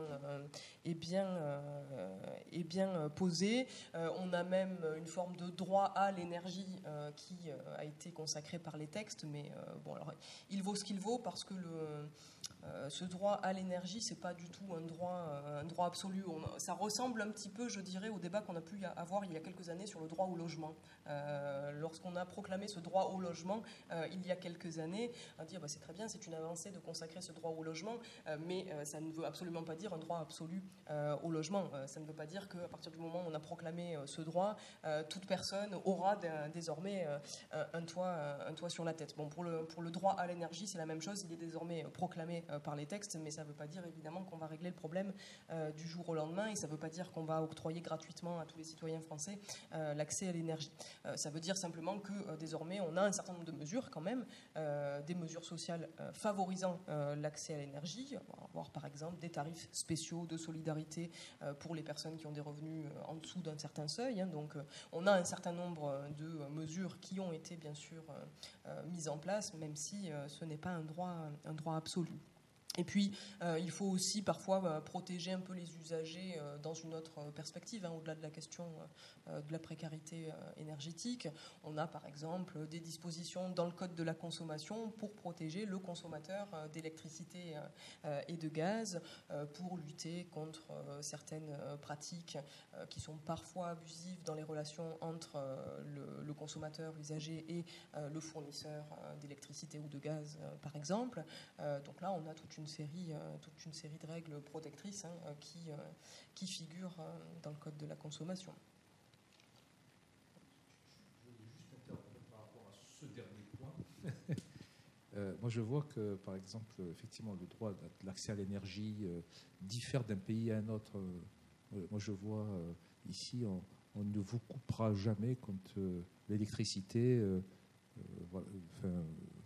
comme ça, brut pour point, et puis la remise. Voilà. Par contre, dans d'autres pays, pas très loin d'ici d'ailleurs, hein, où la remise la fourniture d'électricité, on peut attendre 1 semaine, 2 semaines, 3 semaines. Donc c'est vraiment, c'est une vraie question, je dirais. Parler du droit d'accès à l'énergie, voilà. Même oui, non, effectivement. Bon, et de manière générale, quand même, on peut dire qu'il est plutôt bien protégé quand même en France, oui. Oui, je me suis noté plein de choses, mais donc je vais essayer de les regrouper. D'abord, j'ai une première question dans la suite des vôtres qui concerne cette façon française de faire en termes de législation héritée de Napoléon. On écrit beaucoup de choses, on fait des codes de l'énergie même. Je ne savais même pas que ça existait. Vous avez mentionné. Il est récent. Ah ouais, voilà. Donc je m'interroge, en fait, est-ce que c'est la bonne façon de faire, ou est-ce qu'il, vis-à-vis de technologies nouvelles, quand on estime qu'il y a des vides ou des recommandations à faire évoluer assez vite, et pour éviter des allers-retours qui sont préjudiciables, comme vous l'avez indiqué, est-ce que c'est pas plus pertinent d'adopter une démarche plus jurisprudentielle, disons, ou en tout cas, en termes techniques, on dit on préférait jouer sur la pente que sur un niveau absolu. Donc un technicien, il est très choqué quand on voit afficher dans une loi un objectif absolu de réduction et une certaine échéance, sachant que ce n'est pas possible. Donc on préférait que le législateur reste plus dans un rôle d'aiguillon ou d'incitation à l'inflexion, plutôt qu'à essayer de viser un objectif fixe. Oui. Alors, Et en même temps, l'objectif, il est à relativiser aussi, puisque on l'a vu en réalité, bon, il n'est pas si obligatoire que cela. Hein, bon. Alors, c'est un problème de manière générale, l'intempérance législative, où effectivement on réglemente trop partout pour toutes les questions qui peuvent se poser. Et effectivement, dans le secteur de l'énergie, on n'échappe pas à cette tendance. J'ai même le sentiment que c'est un des secteurs les plus réglementés. On a vraiment une masse de réglementation dans ce domaine qui est tout à fait phénoménale, hein, qui est colossale. Donc là, il est clair que le législateur est bavard dans ce domaine-là. Bon, alors, en même temps, il y a des moments où on a le sentiment qu'on ne peut pas se passer de la règle, qu'on a des problèmes à régler tout de suite pour lesquels il faut tout de suite la réponse. Alors là, c'est pas du coup sur les objectifs, parce que effectivement, pour ce qui est plus du long terme, bon, on pourrait dire, mais la loi finalement ne fixe qu'une grande orientation. Bon, on en fait ce qu'on veut. En revanche, lorsqu'on est plus sur des problèmes de court terme, on a parfois tendance à penser qu'il nous faut tout de suite un texte pour régler la question. Alors parfois trop, parce qu'on n'a pas toujours besoin de textes spécifiques pour régler chaque question. On a des principes généraux du droit qui existent depuis des siècles et des siècles et qui bien souvent suffiraient pour régler la plupart des problèmes qui peuvent se poser sans qu'on ait besoin à chaque fois pour chaque secteur particulier d'aller créer une règle ad hoc qui va se superposer aux autres et au bout d'un moment en plus on n'y comprend plus rien parce que ça finit par se contredire avec les autres. Bon, donc parfois on en fait trop. D'un autre côté, il y a des moments où on a une incertitude, où on a besoin là quand même de fixer la chose, et la règle légale plutôt que la jurisprudence, ça présente un avantage majeur qui est l'immédiateté. Ça prend peu de temps d'adopter un texte. Alors plus ou moins selon que c'est le gouvernement ou le Parlement, c'est un peu plus long si c'est le Parlement, donc si c'est une loi, mais ça peut quand même être fait assez vite. Si on veut attendre que ce soit les juges qui nous disent ce qu'il en est, il faut attendre que les contentieux arrivent devant les juges, attendre que ça remonte jusqu'à la Cour de cassation, ça prend des années. Ça prend des années avant qu'on soit sûr de la règle et de la solution au problème en question. Donc dans ces cas-là, on préfère adopter vite une loi ou un règlement que de laisser faire et d'attendre et de voir ce que les juges en diront. Mais bon, il faudrait trouver le juste équilibre, effectivement, parce que je m'accorde avec vous sur le fait qu'on a une masse de réglementation qui est devenue colossale et certainement à l'excès. Je ne viens pas, mais il y avait des analogies avec la prime à la casse ou d'autres sujets où il y a aussi les stop and go. Ma deuxième question, c'était sur les spécificités territoriales. L'énergie et les renouvelables en particulier, elles sont sensibles à la localisation géographique. Donc, on a le sentiment que les mêmes règles ne peuvent pas s'appliquer partout de la même manière. Alors, même si la France n'est pas très grande et qu'on a cette logique de vouloir donner accès à l'énergie de manière équitable partout, il y a quand même des spécificités territoriales. Donc il y aurait la place, sans doute, à des, alors peut-être pas des lois, mais des dispositifs régionaux plus forts, où l'incitation serait plus forte. Est-ce qu'on joue suffisamment de ça ou pas assez, ou est-ce qu'on ne laisse pas assez de latitude aux régions? Alors, il y a deux questions dans votre question, en réalité, j'ai l'impression. Alors, effectivement, déjà, il y a cette réalité géographique, géologique, etc., qui est qu'on ne va pas exploiter les mêmes ressources dans toutes les régions et qu'il est donc nécessaire d'adapter les règles également en fonction du contexte dans lequel on se trouve. Alors, en termes d'outils juridiques, cela étant, ça ne change pas forcément les outils qu'on utilise parce que, je ne sais pas, par exemple, pour la question du soutien au développement aux énergies renouvelables, on peut avoir le même outil, une obligation d'achat, mais qu'on va décliner peu important qu'on ait produit l'électricité à partir de géothermie ou à partir d'un parc solaire. Donc il y a un certain nombre d'outils qu'on peut utiliser dans les différents contextes. Donc avoir quand même des outils similaires déclinés dans les différents secteurs. Alors en revanche, là où je pense que c'était le cœur de votre question, c'était peut-être plus sur les centres de décision qui décident. Et donc, est-ce qu'il faut une conception centralisée, c'est l'État, ou une conception plus décentralisée, où les collectivités, les régions, ou même des échelles plus petites encore, auraient le pouvoir de décider. Ce qui accompagnerait en plus le mouvement de décentralisation, non pas politique, mais de l'énergie elle-même, hein, donc avec effectivement le déploiement des énergies renouvelables y invite, passer d'une conception très centralisée avec quelques centrales nucléaires à une échelle tout à fait différente. Alors, il y a des choses qui existent quand même. On constate à la lecture de la loi relative à la transition énergétique que les collectivités territoriales ont une place un peu centrale quand même. On considère bien qu'elles doivent être des piliers pour mener cette transition-là.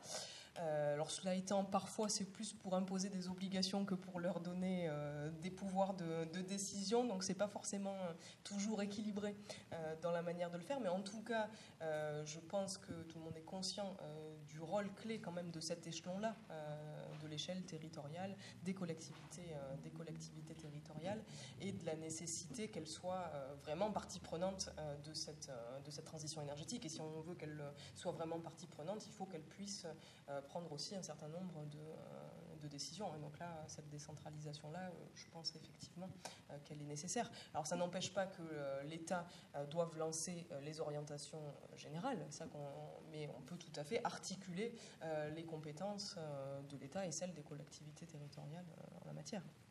Je crois qu'aujourd'hui, il y a toujours plus de chauffe-eau solaire en Alsace qu'en Provence-Alpes-Côte d'Azur. Oui.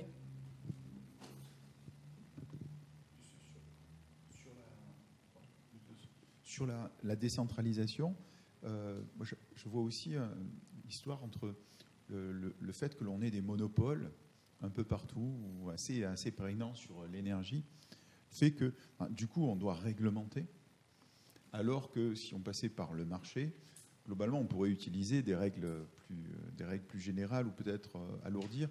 Et ma question était de se dire, c'est vrai qu'on voit souvent que les innovations du coup vont être arrêtés par cette réglementation qui est de réglementation de monopole et qui ne permet pas peut-être d'aller tester, d'aller expérimenter. Et donc aujourd'hui, je crois qu'il y a un conflit entre le droit à l'expérimentation et à l'innovation et ces réglementations qui sont souvent pour maintenir un bien collectif ou autre, mais qui vont quand même brider l'activité et ses remises en cause.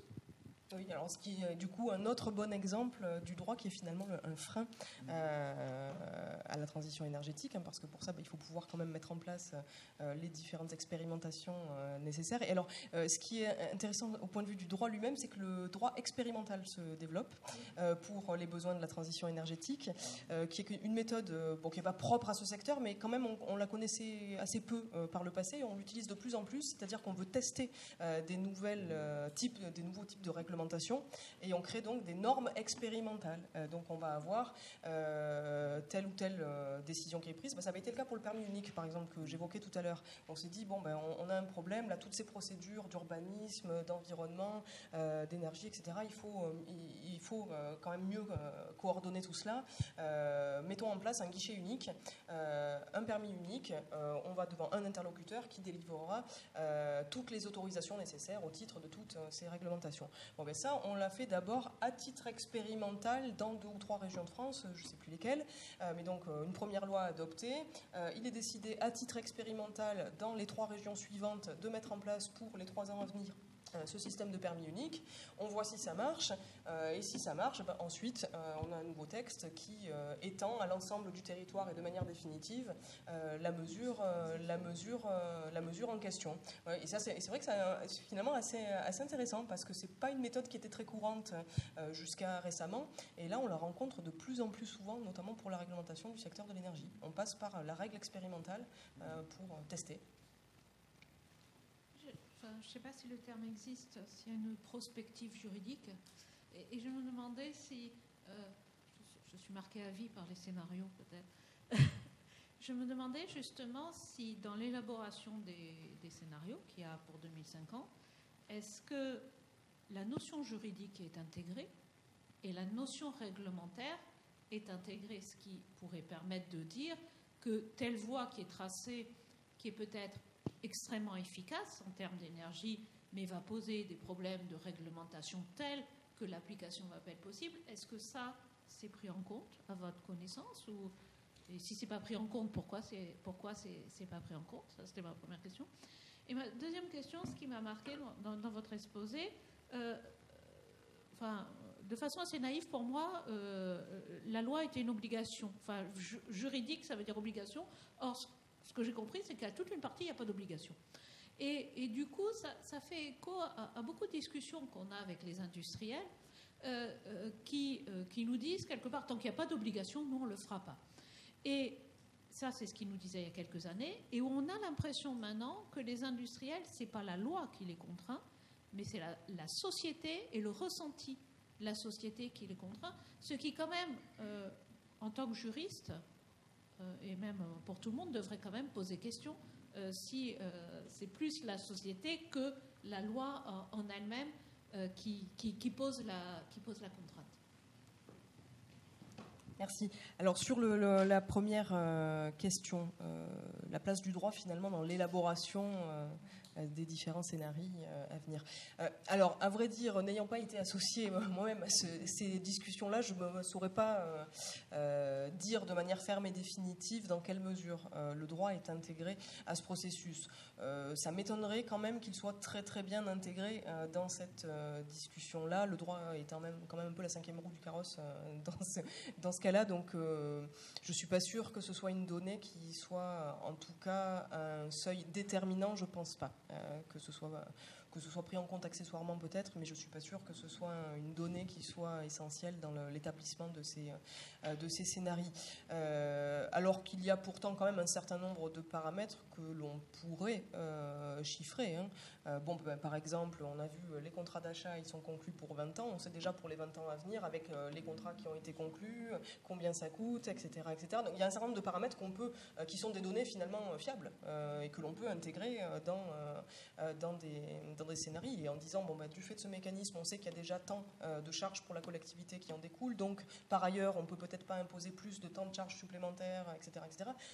Donc je pense quand même que ça fait partie des données que l'on pourrait en tout cas intégrer. Au moins une partie des aspects réglementaires entrent en ligne de compte et permettent d'influer, je pense quand même sur les scénarios. Donc ce serait probablement une bonne chose que ça le soit. Voilà. Je ne suis pas certaine, encore une fois, qu'en pratique, ce soit un élément déterminant dans ces calculs. Mais on a un certain nombre de choses qu'on peut chiffrer objectivement. Pas tout, mais...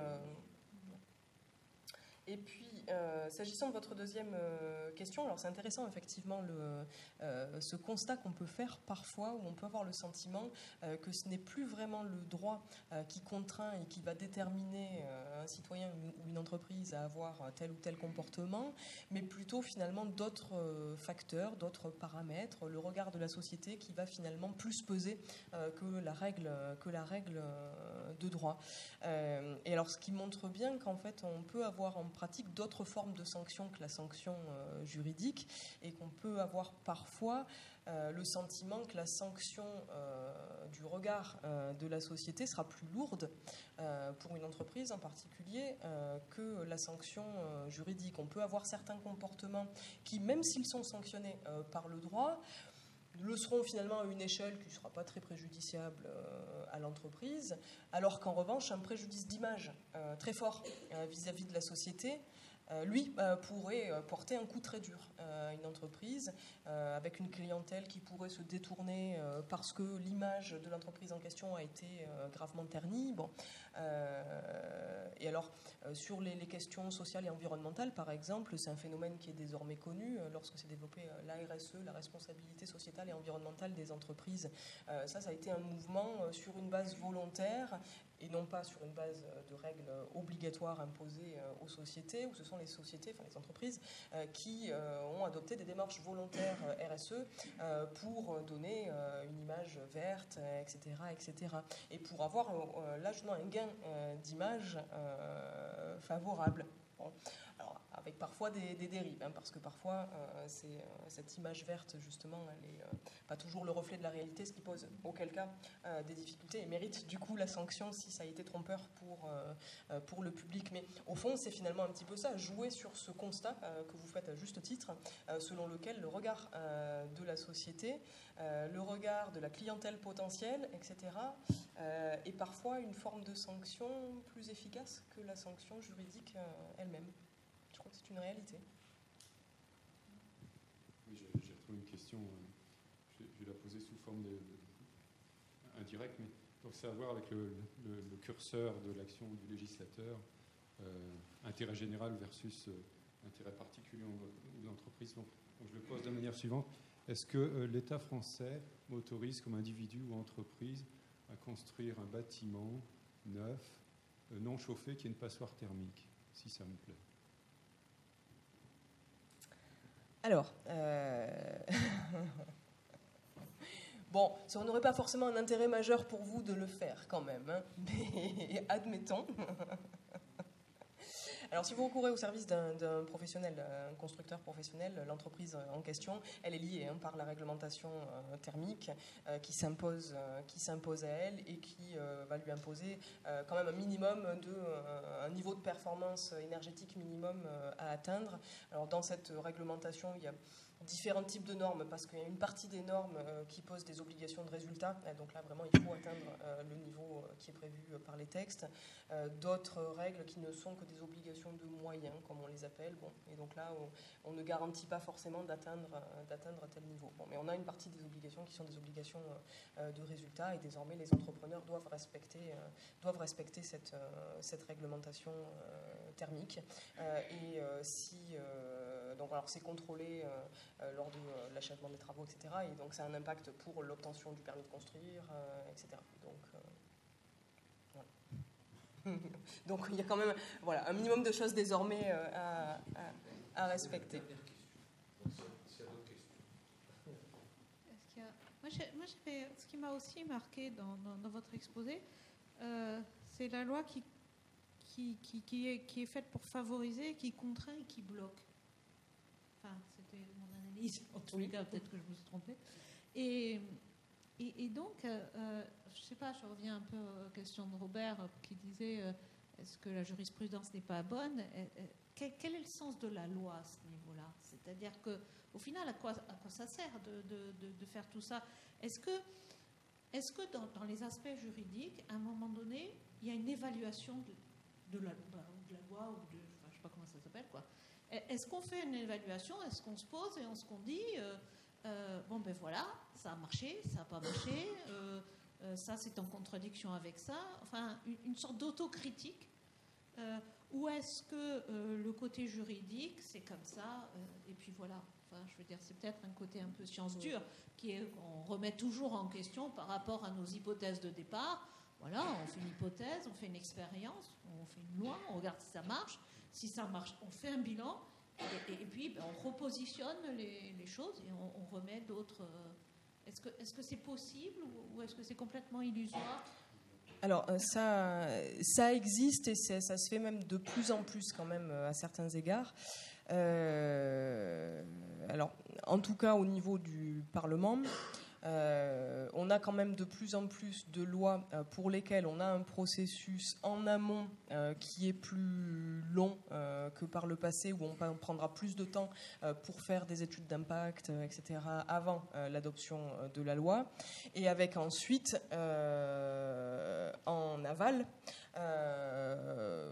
une forme de bilan qui doit être fait. Et on a de plus en plus, et ça aussi c'est quand même un phénomène très contemporain et assez récent quand même, on a de plus en plus de lois qui prévoient leur propre révision future en disant on va mettre en place telle commission. Alors du coup par contre on empile les commissions diverses et variées, mais donc la loi qui prévoit la création d'une commission pour suivre l'application du texte en question. On prévoit que cette commission devra se réunir au moins une fois par an et qu'elle devra faire un premier bilan déjà au plus tard 5 ans après l'adoption de la loi, etc., etc. Et ça, on le trouve de plus en plus souvent. Donc il y a quand même désormais une forme d'évaluation et de suivi des textes législatifs qui est un mouvement beaucoup plus important que par le passé. Alors après, ça ne fonctionne pas toujours, parce qu'on constate quand même que sur toutes les lois qui prévoient désormais ce type de mécanisme, dans certains cas, c'est bien fait ensuite. Dans d'autres cas, la commission en question, 3 ans après, elle n'a toujours pas été nommée, elle n'existe toujours pas, donc on ne va pas espérer qu'il y ait un véritable suivi qui soit fait. Donc les résultats sont variables. d'un texte à l'autre, mais en tout cas, c'est une méthode qui existe désormais et qui est utilisée au moins pour un certain nombre de textes. Et c'est un mouvement qui s'est développé un peu en même temps que les lois expérimentales que j'évoquais il y a un instant.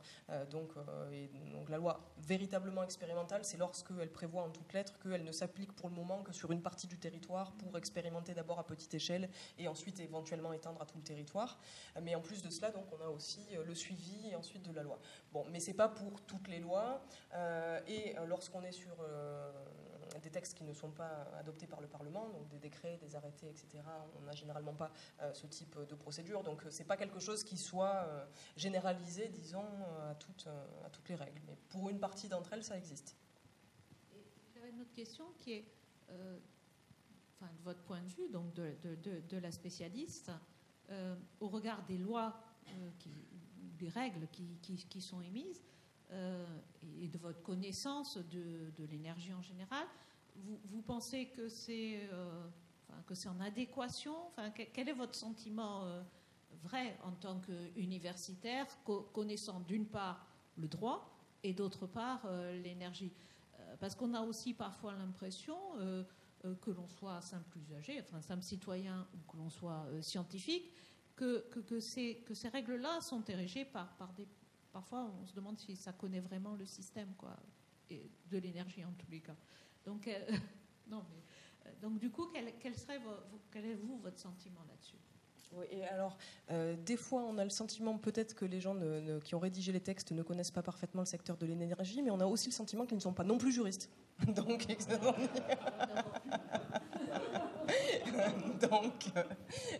voilà. Alors, du coup, on ne sait pas toujours très très bien effectivement qui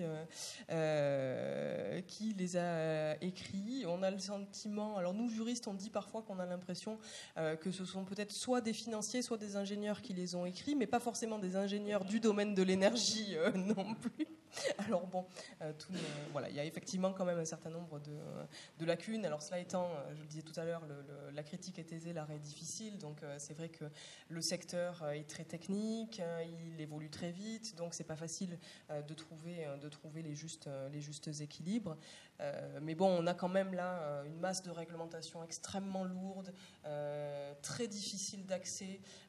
Peu de juristes d'ailleurs du monde académique travaillent dans ce domaine-là parce qu'on a un mal fou à lire les textes dans ce domaine-là, ce qui est quand même problématique. Bon, quelqu'un qui est docteur en droit, il a fait 10 ans de droit, il a du mal à lire les textes de droit régissant le secteur de l'énergie. Bon, il y a peut-être un petit problème quand même, effectivement, sur certains points. Très bien. Alors moi, je crois que c'est la dernière question, c'est ça? Oui. Voilà. Alors d'abord, je voulais rebondir par rapport à ce que vous aviez dit tout à l'heure, que le droit, c'est la 5e roue du carrosse. Je crois que ce n'est pas uniquement dédié pour vous. Nous aussi, dans le monde de la technique, c'est ça. Dans le monde des sciences dures, c'est ça aussi. On pense toujours qu'on est les dernières. On est les pompiers. On dit généralement qu'on est les pompiers. Donc, on fait quelque chose, un beau bâtiment, etc. Et puis ensuite, on se dit il y a l'aspect thermique, l'aspect énergétique. On n'intervient qu'après. Bon, c'est de moins en moins vrai. Mais bon, ceci étant. Alors, moi, je voulais poser une question finalement qui est un peu en lien... si, ma dernière question, c'est pas celle-là. Donc, ma question, c'est sur finalement comment se construit un peu une loi. Vous avez parlé de normes, de lois qui accompagnent la norme. Alors, qui c'est qui définit les normes? Je le sais à peu près, mais je voulais avoir votre avis parce que je ne suis pas sûr qu'on soit dans un système qui soit vertueux là, pour les normes. Voilà. Donc, et ma dernière question, c'est vous, en tant que spécialiste du droit de l'énergie, est-ce que vous sentez la nécessité qu'il y ait des compétences autres que disciplinaires que celles que vous avez pour pouvoir intervenir, je dirais, et aider un peu à tout ce dispositif-là pour accompagner le développement finalement de la question de l'énergie dans la société. Donc la question interdisciplinaire intervient automatiquement par rapport à ça. Voilà. Donc c'était le mot de la fin, interdisciplinarité pour vous. Alors, l'avant-dernier mot sur qui fabrique la norme, c'est ça que... Oui, voilà, qui fabrique la norme c'est un peu, mais est-ce que vous pensez que c'est... Voilà. Tout à l'heure, on avait dit, c'est pas sûr que ce soit l'ingénieur, c'est pas sûr que ce soit le juriste, on sait pas. Ben oui, parce que alors, et surtout quand c'est au niveau réglementaire. Donc, niveau réglementaire au sens strict du terme, c'est-à-dire les décrets et arrêtés. Donc là, ça passe pas devant le Parlement. Ce sont les services d'un ministère qui s'occupent concrètement de rédiger les décrets en question. Et on ne sait pas très bien qui sont les personnes exactement, concrètement, qui les rédigent. On sait que c'est rattaché à tel ministère pour tel... voilà. Alors après, c'est signé par le ministre, etc. Donc on sait qui officiellement signe, mais qui concrètement les rédige. Les services du ministère et les personnes qui s'y associent. Voilà. Donc, je voulais rebondir par rapport à ce point-là parce que je sais que effectivement, voilà, ici on ne sait pas très bien les circuits, mais je sais que dans le domaine de l'énergie, dans d'autres pays, ceux qui ont pris à bras le corps cette question et qui pondent les normes et pour lesquelles ils sont reconnus, ce sont des académiques, c'est-à-dire ceux qui sont le plus au fait, je dirais, de ces questions-là. On va en Suisse, par exemple, ceux qui ont, je dirais, pris la mesure importante sur les normes et qui est reconnue, ce sont les académiques, enfin quand je dis les académiques, les gens des sciences, voilà, qui sont au jus et au fait, je dirais, d'une norme à quoi elle correspond. Oui, alors, donc ils ont pris quand même, je dirais... Alors il y a quand même un certain nombre de choses. Bon, pour certaines lois, par exemple, le Parlement, avant de débattre publiquement de la loi, fait appel à un certain nombre d'experts, auditionne un certain nombre de personnes particulièrement autorisées dans le secteur en question. Donc la voix des experts, disons, du secteur est entendue dans ce type de circonstances, quand même. Et puis peut-être aussi un autre aspect que je n'ai pas cité, il y a aussi le rôle des autorités de régulation et qui établissent un certain nombre de règles aussi. Donc pour le secteur de l'énergie, la commission de régulation de l'énergie qui, sur certains aspects, les aspects concurrence-régulation, établit une partie des règles qui s'appliquent. Voilà, où là, effectivement, c'est plus du tout le même profil de rédacteur et de créateur de normes. Et où là, on a donc parmi les membres de la commission de régulation de l'énergie des personnes particulièrement autorisées dans ce secteur aussi. Donc effectivement, on a quand même au moins une partie quand même des normes qui émanent des experts, disons, de manière très générale, du secteur. Au-delà, il y a des normes. Il peut y avoir des normes que se fixent les acteurs d'un secteur, comme les normes ISO, des normes... Oui, oui. C'est-à-dire qui sont des normes, oui, les normes des normes techniques également, techniques, qui émanent de la profession elle-même finalement, oui, et qui sont reconnues ensuite par le système juridique, mais qui émanent de la profession.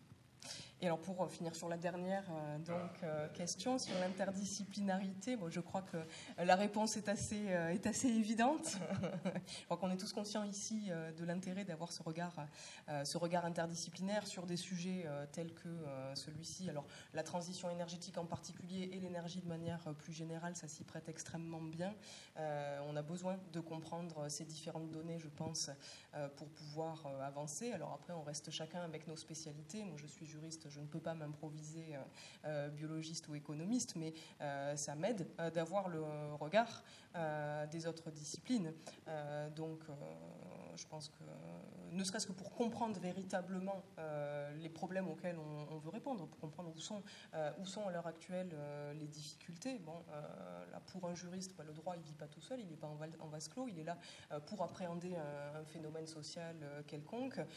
Moi, pour connaître ne serait-ce que l'intérêt des réflexions que je peux avoir sur le terrain juridique ensuite, j'ai besoin de savoir où en est la recherche technologique dans ce domaine, où en sont les données économiques, que me dit la sociologie lorsqu'on a un projet de parc éolien, qu'est-ce que ça fait en termes d'acceptation sociale des populations locales, etc. etc. Enfin, sans cela, finalement, on n'a pas, je pense, une vision correcte, ne serait-ce que du problème que l'on est en train, de l'objet d'étude sur lequel on travaille. Voilà, donc, je suis convaincue, effectivement, de l'intérêt de cette démarche. Non, mais ça,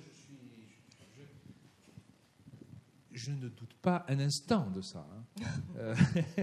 Ma question, doute ici. Mais bien sûr, on ne doute pas, évidemment. Non, mais ma question, c'était, voilà, comme le domaine bouge énormément, il est très, on va dire, un mot qu'on utilise à la mode, agile, etc. Ça varie énormément. Pour se tenir au courant de cette dynamique-là, c'est voilà, donc on s'informe en lisant, etc. Mais est-ce que, par exemple, il y a un groupe de réflexion, est-ce que vous travaillez avec d'autres spécialistes de l'énergie qui sont de disciplines autres que la vôtre?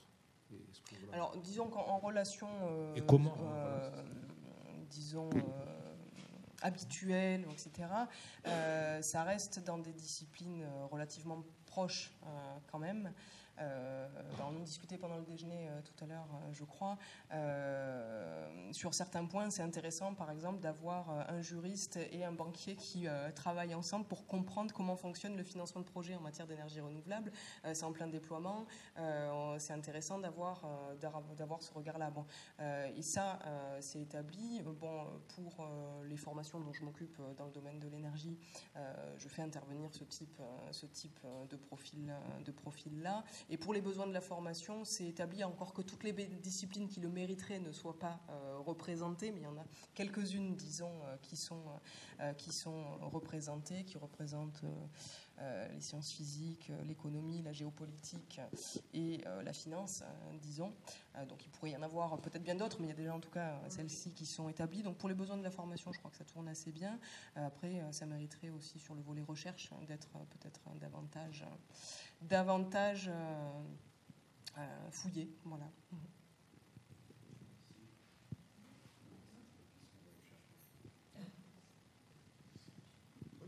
Bien, on va remercier Marie Lamoureux pour son exposé et tout le temps passé à répondre aux questions. Et merci donc au public. Nous vous tiendrons informés sur les prochaines réunions du séminaire et on vous souhaite à bientôt et bon week-end. Merci à vous.